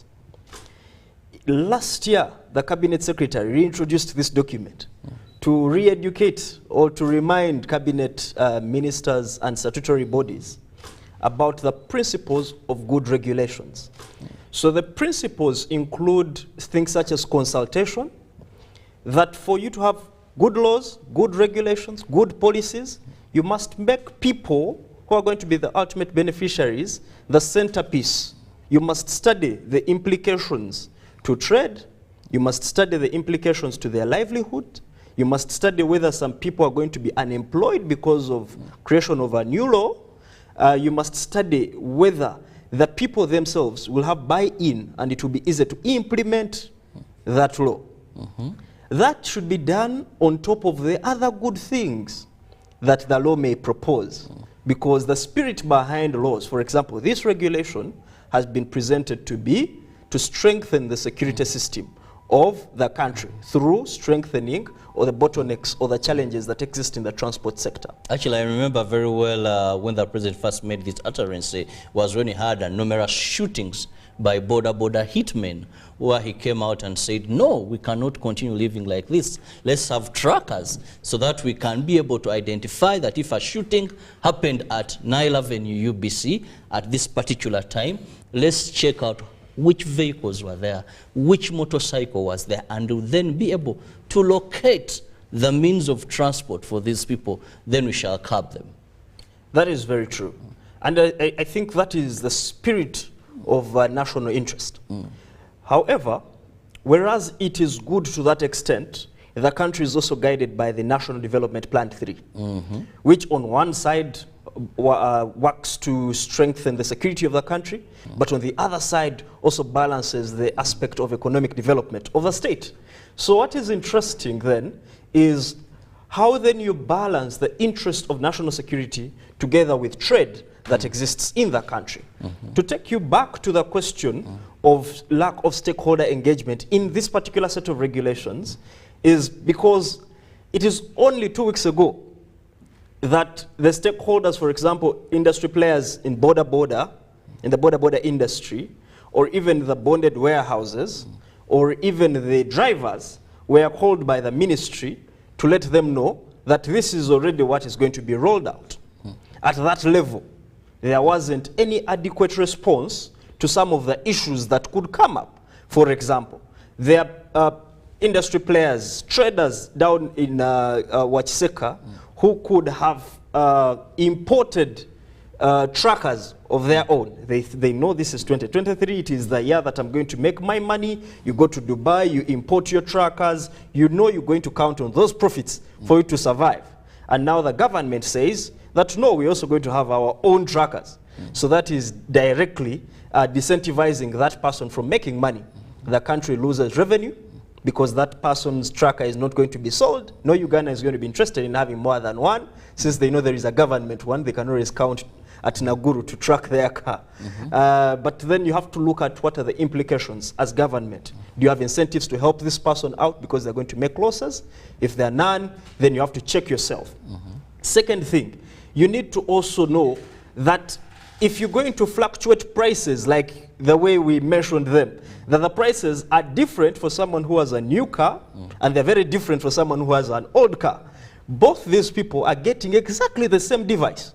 Now let's use the extremes. If you're taking back an old border, you're paying 50,000. Yes. If you're buying a new border, you're going to pay 714,300. That is already a difference of more than 650,000 Ugandan shillings. You have to engage stakeholders and explain to them that why am I giving you the same thing that I'm giving one person at 50,000, but I'm giving it to you at 700,000 plus. If you don't have that engagement and buy-in, there is a clear challenge there. But this one is taking back an old number plate that he paid for some time back, and all they need is to get something new. And for you, you're making a new purchase. That is a good argument. Even if we were to say that argument was valid, the old number plate doesn't cost more than 150,000. With no tracker? With no tracker, Nothing. with nothing. We are saying that if you are going by that, that still in itself does not justify the 700 plus cost. We are saying that if you are able to give one person, a tracker with a registration plate at 50,000, you must be able to justify why there is a big difference. There is a big fluctuation. And these are the things that ministry can ably do. For example, if they think there is a valid reason as to why the fluctuation should be that way, then they shouldn't ideally cut out Ugandans from such information. I think that information should be coming out. That would be a very good position to actually start. So, secondly, you need to have a conversation on livelihood or the implications of such costs. Because as we can tell, when you increase the cost of doing business, these prices are slapped back onto the ultimate consumer. Yes. If you don't have price controls in the market, where you say that if I am adding an extra 714,300 shillings to you, I am still going to be able to afford a border ride from City Square to Kasubi. Because what is expected is that there is now going to be an increase in transport costs. We know that there is no increase in livelihood incomes. So that directly affects the ultimate pedestrian, who is the beneficiary of the service. I think when you study that implication, then you understand that it is important for you to interest stakeholders to tell you how they're going to run business with this new model. What they were asking for is, can we sit down? Can you treat us as stakeholders, as equals who are going to be affected by the regulations? So we can tell you what is going to be the challenge that we anticipate and how you're going to deal with that challenge. That is just issue number one. And that issue captures everything related. That is more of economics now. Yes. Money benefit wise. Yes. What is issue number two? So issue number two is, have we done an impact assessment of this project? The other issue that is brought out in the document that I told you about, introduced by His Excellency himself and promoted and supported by His Excellency himself, is having laws before they are put into place, putting good to structures that guarantee that these laws are going to be workable. What is involved in this?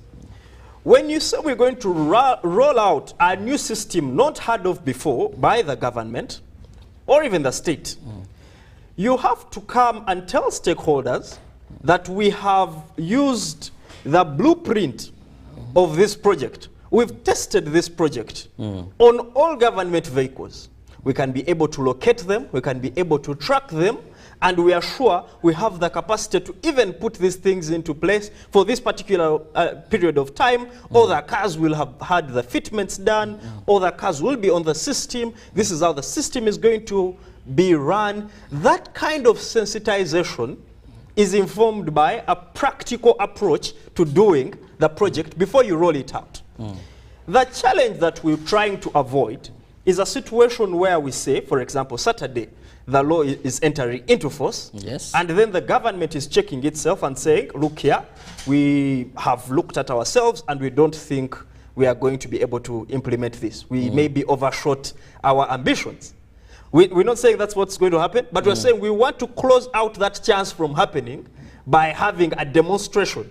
I think even in primary school, they usually start with an example before they give the exercise.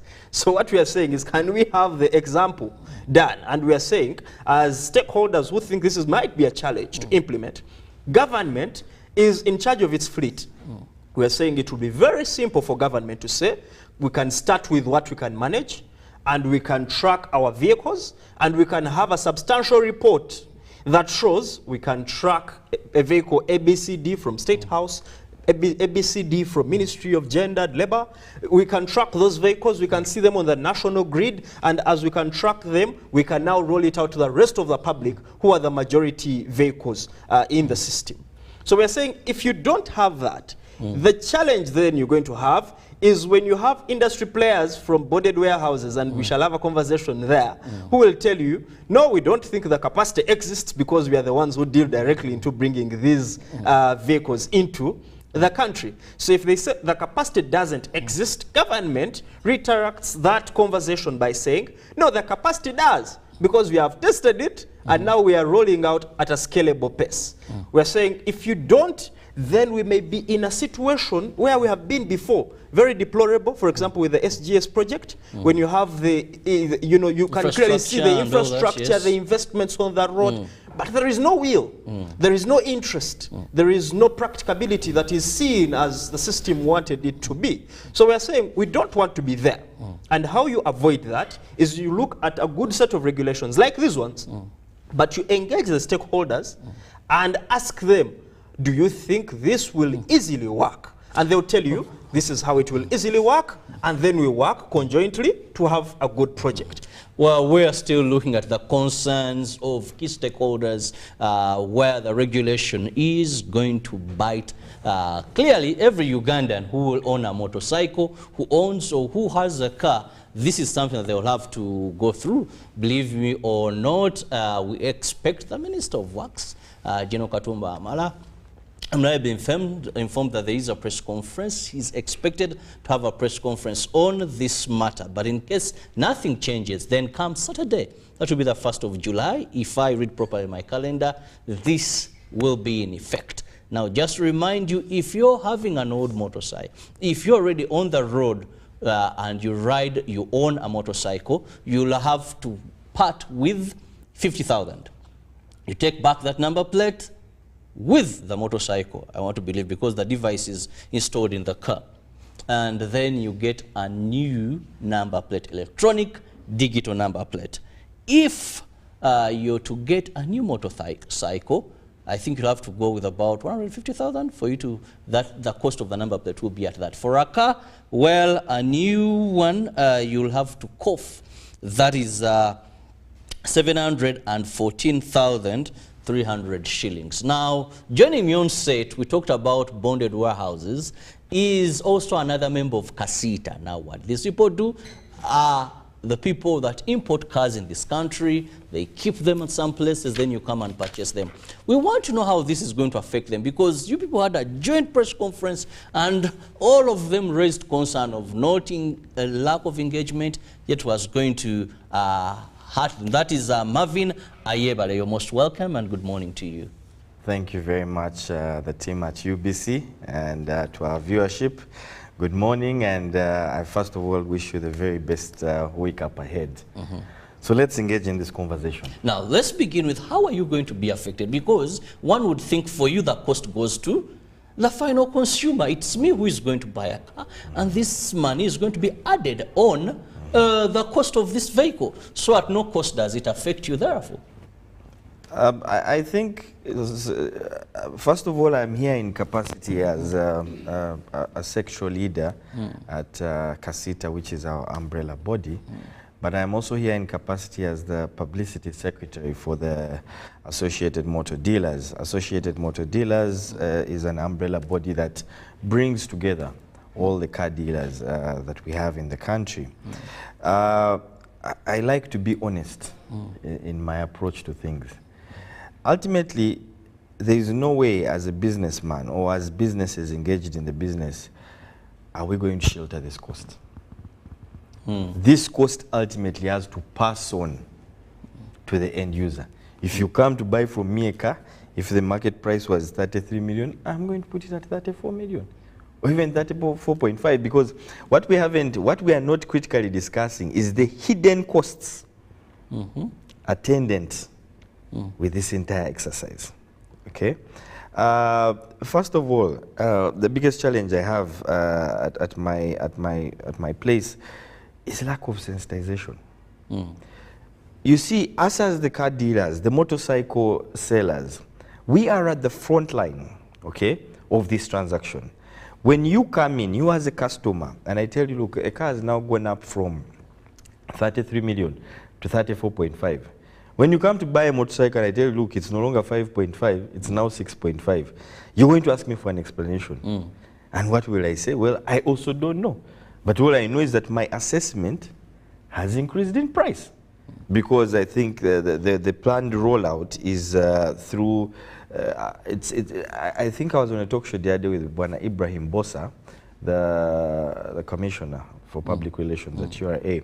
And we were asking him to explain to us, because we need to understand the implementation method.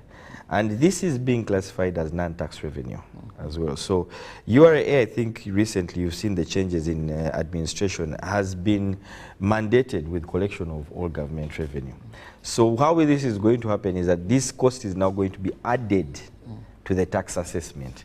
So when I'm paying the tax for the commodity, the car, the motor vehicle, whatever it is, I will then pay the 713,400 shillings and any other tenant costs that will come with it. So what do I ultimately do? I will also ultimately raise the price of the car or the motorcycle. But then when you, the customer, come to me and say, but Marvin, no, this car was 33 million. Pitch to date chugula 5.5. Racho jongeza. So why? Assessment hiyo. Nangiba jongeza.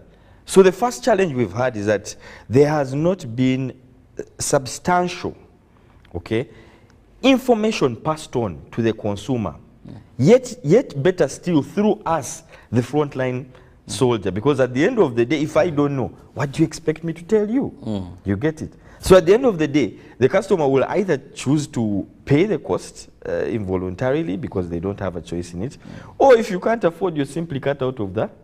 The bracket has an assessment of the impact of this cost, added cost, extra cost, which there is no, it's not voluntary.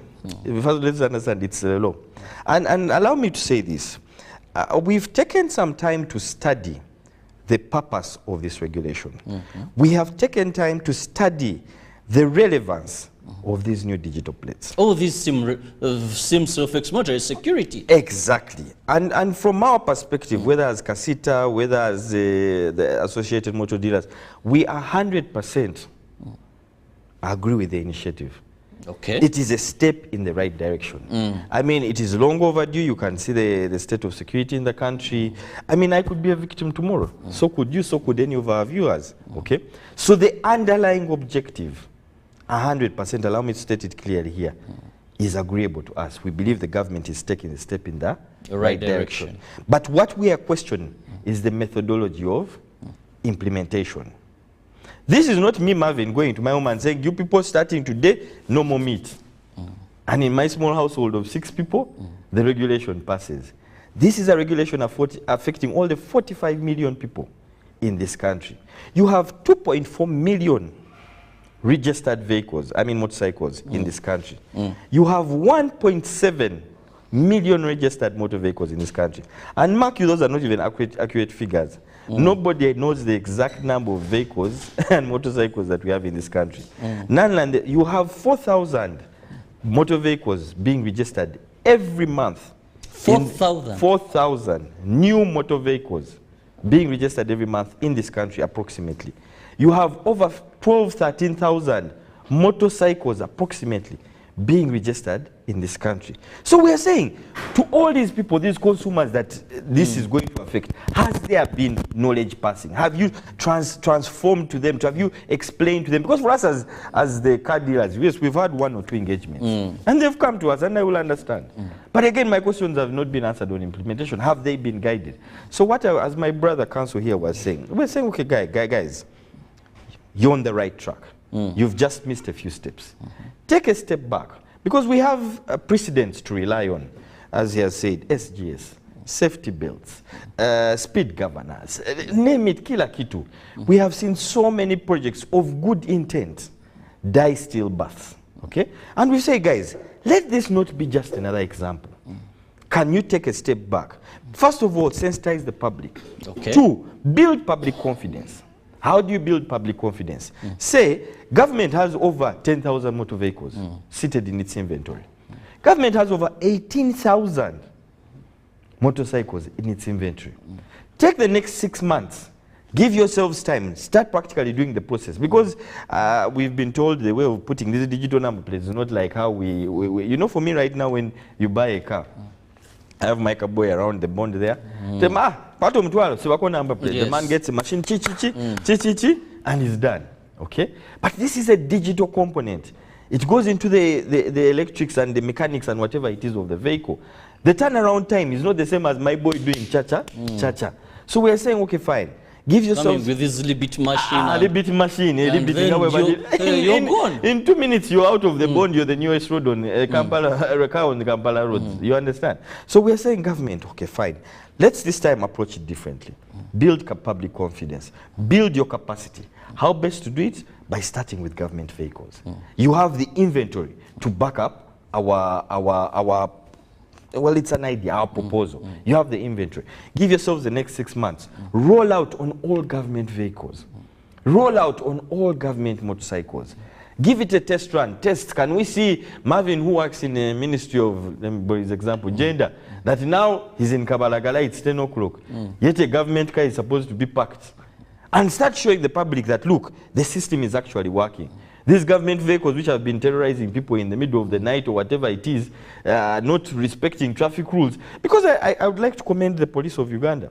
These days they have these weekly press conferences. Yes, where they tell you there were so many border accidents, there was this and this. Start telling us that, look, okay, now, according to this new system, ITMS, this is what we have managed to solve.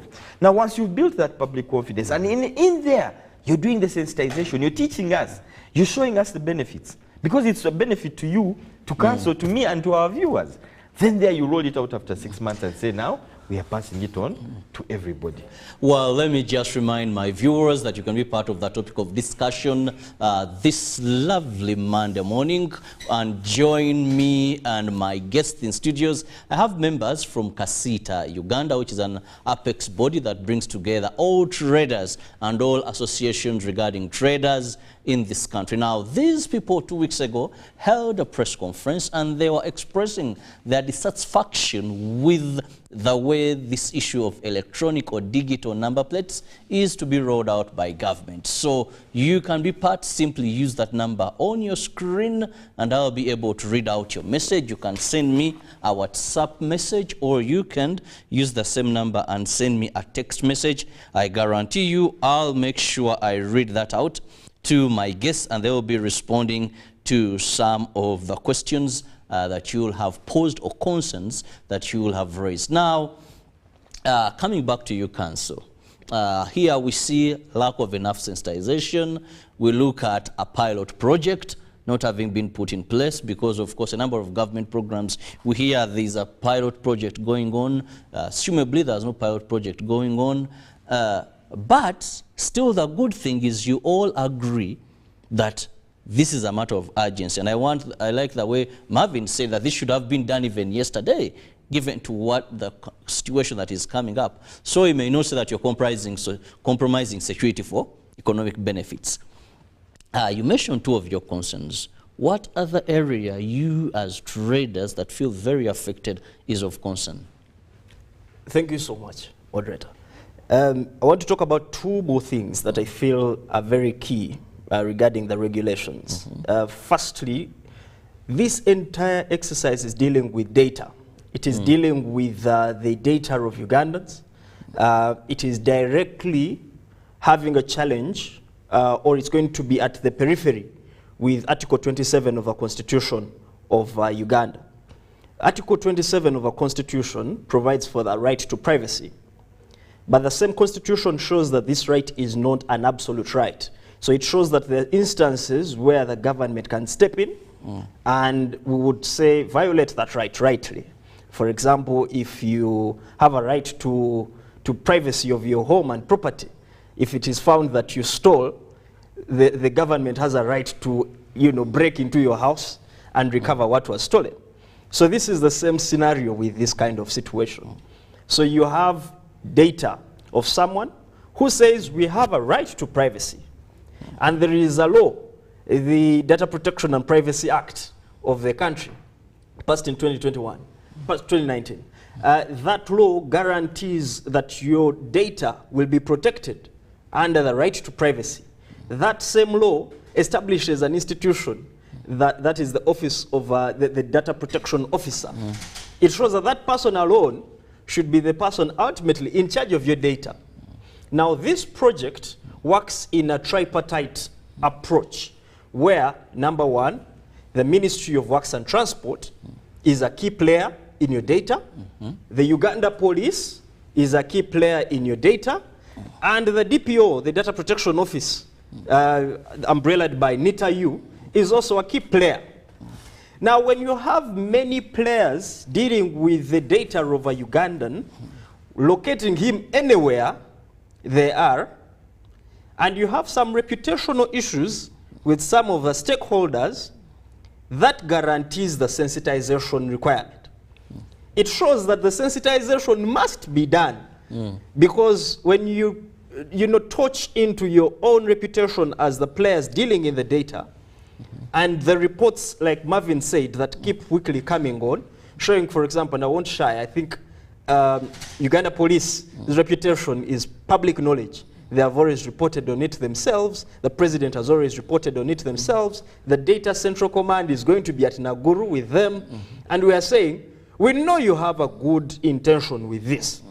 But the reputation on the very thing you're protecting us against might be a challenge. Could you justify to us that the data is going to only be manned by those with a good reputation, and the ones that you have yourselves called the bin weavers within the system are not going to be part and parcel of our data? So that a Ugandan out there, whereas they may know that the Uganda Police's reputation may not be the very best, but the people who are going to be in charge of my data are only going to be the good ones. And these are the people, this is their reputation, this is the office, this is its track record of doing good things. As, for example, with the camera system, and we believe those are some of the people who are going to be incorporated into the manning system. So can we just get that buy-in? When you have that buy-in, you give me the confidence that my data, whereas it may be with you, it is going to be safe data. So I'm not sure whether at one point I'm going to be tracked to be done harm to. And I don't want to be in that situation when I know I am on the national grid, but I am at risk. The system is supposed to protect me, but the system may be risking my own life. We want that assurance to come in, and I think that is something that can come out. Lastly, there is an issue when you look at the regulations. I'm a lawyer, I have studied the regulations before they enter into force. We have seen that there is some contradiction between the regulations and the parent act of the regulations, which is the Traffic and Road Safety Act. It was promulgated in 1998, but it has had subsequent amendments, and the Constitution, which is the mother law. What are the contradictions? When you look at the parent act, the Traffic and Road Safety Act, 1998, it says that the minister has the power to make any regulations under 198, section 198, any regulations on a specific issue to deal with that specific issue at that particular time. And the minister has always enforced that power in the past. The same law says that when a Ugandan is caught on the wrong side of that law, the law may sanction them or may pass penalties between a fine of 20,000 and an extreme of 600,000. So we are saying the parent law envisages that a Ugandan may be caught on the wrong side, but the penalty magnitude should be between 20,000 Ugandan shillings and 600,000 Ugandan shillings. But the new regulations are saying if you're caught on the wrong side of the law, you may be penalized up to a tune of 2 million Ugandan shillings. Now, 2 million is in itself big. 2 million is in itself against the parent act, because the parent act must be reflected in the regulations. So that study must be done. But when you look at the nature of criminality or the nature of instances where you may be caught on the wrong side of the law in the regulations, you'll also see that it is not practical. For example, like we described, the number plate is going to have a BLE beacon chip that I can see as the rider or driver on the number plate. Okay. But the tracker is going to be inside the car. It is going to be on the electronics of the car. However, it is saying, the regulations here, that if they put a number plate on your car and a tracker on your car and you're on the road, but they cannot see you, you have committed an offense. And you may be liable to pay a fine of 2 million Uganda shillings. Why is this a challenge? You could have tampered with it. You could have tampered voluntarily. Yes. You could have tampered involuntarily. Why? The state of the roads of the country, there is no guarantee that if you used an extremely bad road, it is not going to affect the operation of the plate. When you look at the number plates now, those that have been put vertically, you could find that because of the state of the roads, they are now horizontal and they have started being hard to even recognize. But there are also instances, for example, in the border world, where an accident may not even be considered a big deal by this border guy at the traffic light. Because when they pressed the brakes, another border from behind slightly knocked into them. Now, for you, you may not see that there is no longer communication between your border and the central grid, because this was a small scratch on your number plate. You may not take it seriously. But there is also a scanner on that. There's going to be a QR code on that little number plate, where a traffic officer will scan it. And when they identify that you have not been on the system for the last 2 weeks, you are arrested, the car is impounded, the border is impounded, and you now have a 2 million you have to plan for. Secondly, there is another issue where if you want to go to, you've been engaged in an accident, the law says the procedure is this. Firstly, you must notify the Ministry of Works and Transport before you go to repair. We are saying that is not practical because an accident real situation, when it happens, in that moment, number one, you could be involuntary. Number two, the car may be immediately dragged to the garage, whether with your knowledge or not. The works even the driver could run. Even the driver it's your could car, run. but someone else. Now, it is found that you, on the car logbook, you are the owner, but it is also found that there was no communication between the time when you had the accident with the ministry to let them know that there might be some works done on the car to deal with the immediate damage. And for that reason, you are not being tracked, but you have committed an offense, which is a strict liability offense because the traffic laws are strict liability offenses. What this means is that there is, in court, they don't prove a lot. They don't prove that maybe you didn't intend, because in the normal criminal system, you have to prove that there was intention, that if, for example, you did something wrong, you intended to do it. Here, it is not a requirement. It is a fact that this is the central grid where we track cars from. We don't see you. You have a number plate. Crime committed. Where is your 2 million Uganda shillings? You don't have it. You can go in for a period of 1 year to serve a sentence which is equivalent to that amount. We're saying that that journey between me, the distance between me being on the road and being in prison has just actually been narrowed even further. There's so many messages coming in, but I saw Marvin wanted to add something. Yes, Marvin, before I go to messages here. You know, the more I listen to counsel, the more I'm asking myself, but is Uganda ready for this at this point in time? I remember my earlier submission, I started by talking about the sensitization issue. Allow me to also offer some clarity. In our stakeholder engagement, we were informed that government carried out a pilot project. However, they carried out a pilot project on 30 vehicles. What? 1, 10, 20, 30. That is what we were informed.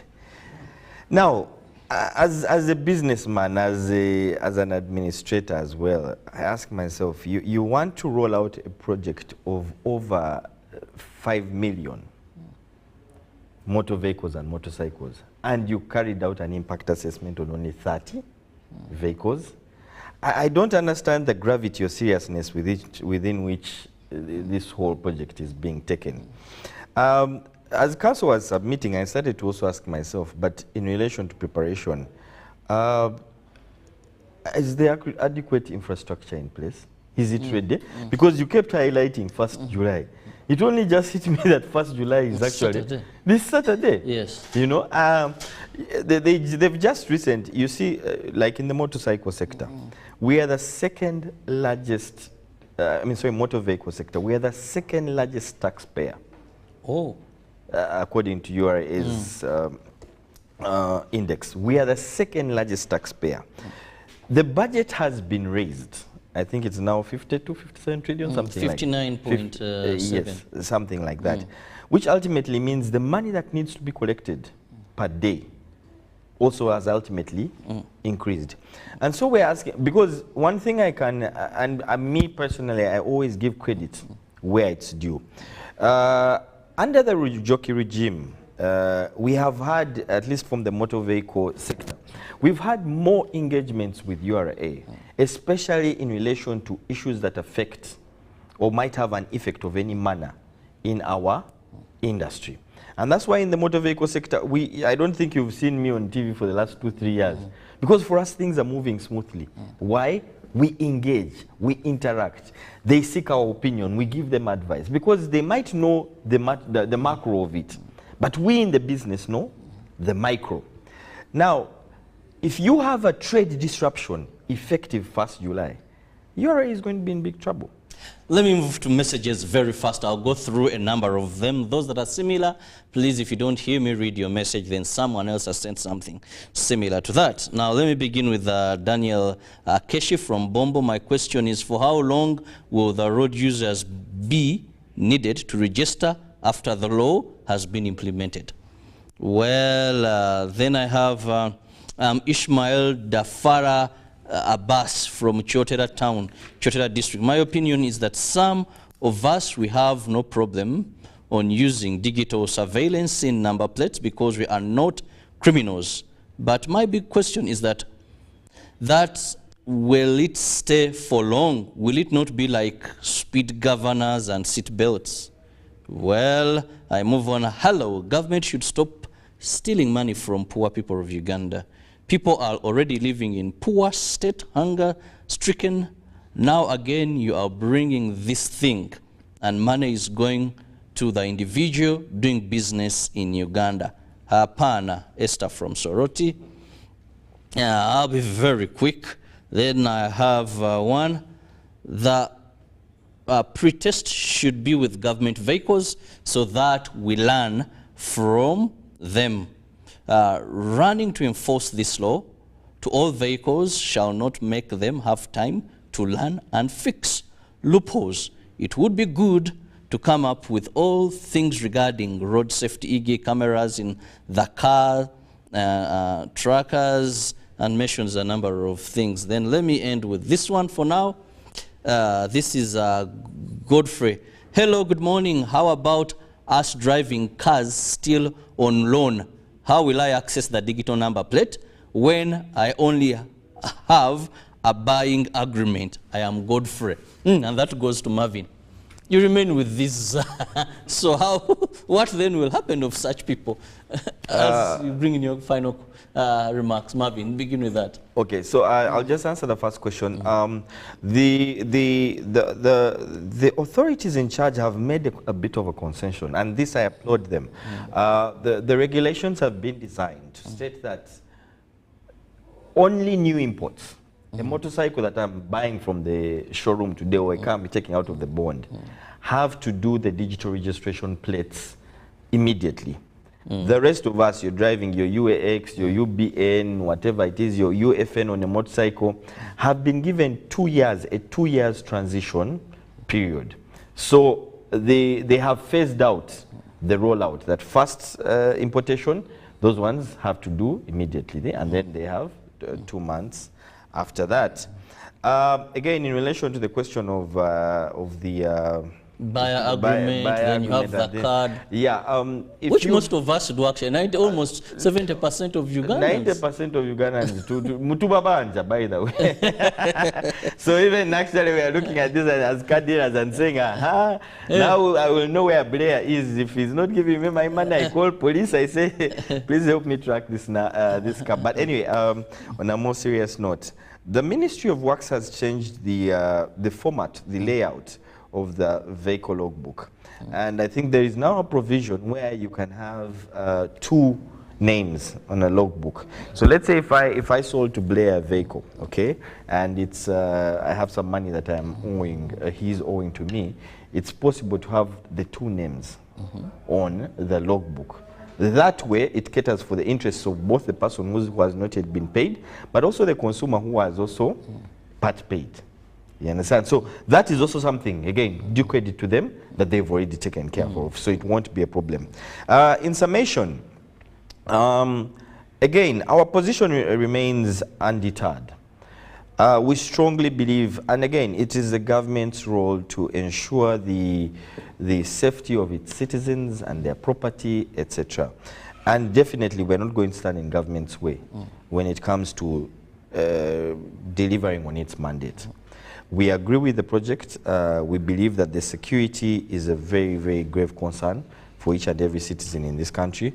But we have asked them to take a step back, carry out the sensitization. I'm very, very impressed with the comments, because the comments from the general public are the concerns that even we who have direct access to the regulators have given them. If they had taken time, actually, I would like to challenge you. I would like you to invite a Ministry of Works official here to the next talk show, and let's have a debate on TV for the benefit of, because we did invite them, but I'm liably informed they have a press conference by the minister today, so they never wanted to preempt what the minister is going to say. That's why they're not part of this show this Which morning. Makes it even better. That means tomorrow we can have a show with them. So yeah, anyway, in essence, we agree with the project, but please take a step back. Start with the government cars.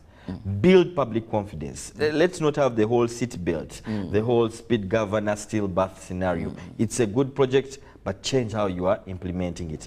2, put infrastructure in place to build the confidence. I need to show people that, you know what, you're going to have a 2-3 day delay because there's a certain project that the ministry is trying to do that I don't have the infrastructure for. So have the adequate infrastructure for the rollout in place. And most importantly, please do a regulatory impact assessment. Go down to the masses, a border man who you're going to charge. I mean, how do you charge a number plate for a border the same as a car? A car is the cheapest car you get in the body. Marvin, I must let you go. Let me get Blair's last word here. Briefly. The question on time of enrollment. So the law enters into force this Saturday, unless the minister's press conference changes that. Then the law is giving us up to the 1st of January 2025 for the period within which every car that is on the road must have had a new registration plate. When you look at it from a practical sense of view, that's about 1.5 years from today, since we've already moved into this year. So within 1.5 years, we should say that all Ugandans must have a new registration plate, unless in the minister's press conference the time is extended. Secondly, with this project stay for long, that's one of our concerns that we are also having. We're saying they should look at things such as wear and tear, to see if there is wear and tear, what is the provision, do I part with a new full figure? The law doesn't address that. The future of automobiles, I think, needs to be catered for. Now we already have in the country electric motorbikes from a border side. We are seeing a revolution with the carbon net zero migration. So we are having Teslas, we're having all those electric cars that don't have... allow me to let you go. I'll find definitely more time with consultation from my producer, and we will have you back. Hopefully, then we shall also have an official from Ministry of Works. Well, I'll leave you with Ruben to take you through sports updates. Good morning. See you in the next hour.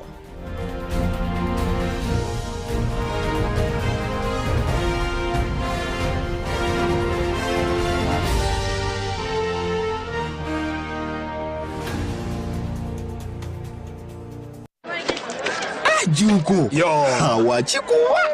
Check the shopping, man. What's your secret? Haven't you heard of the parish development model PDM? Yes, I did, but I thought it was just a talk. No, Sebatia. It is real. I and a few friends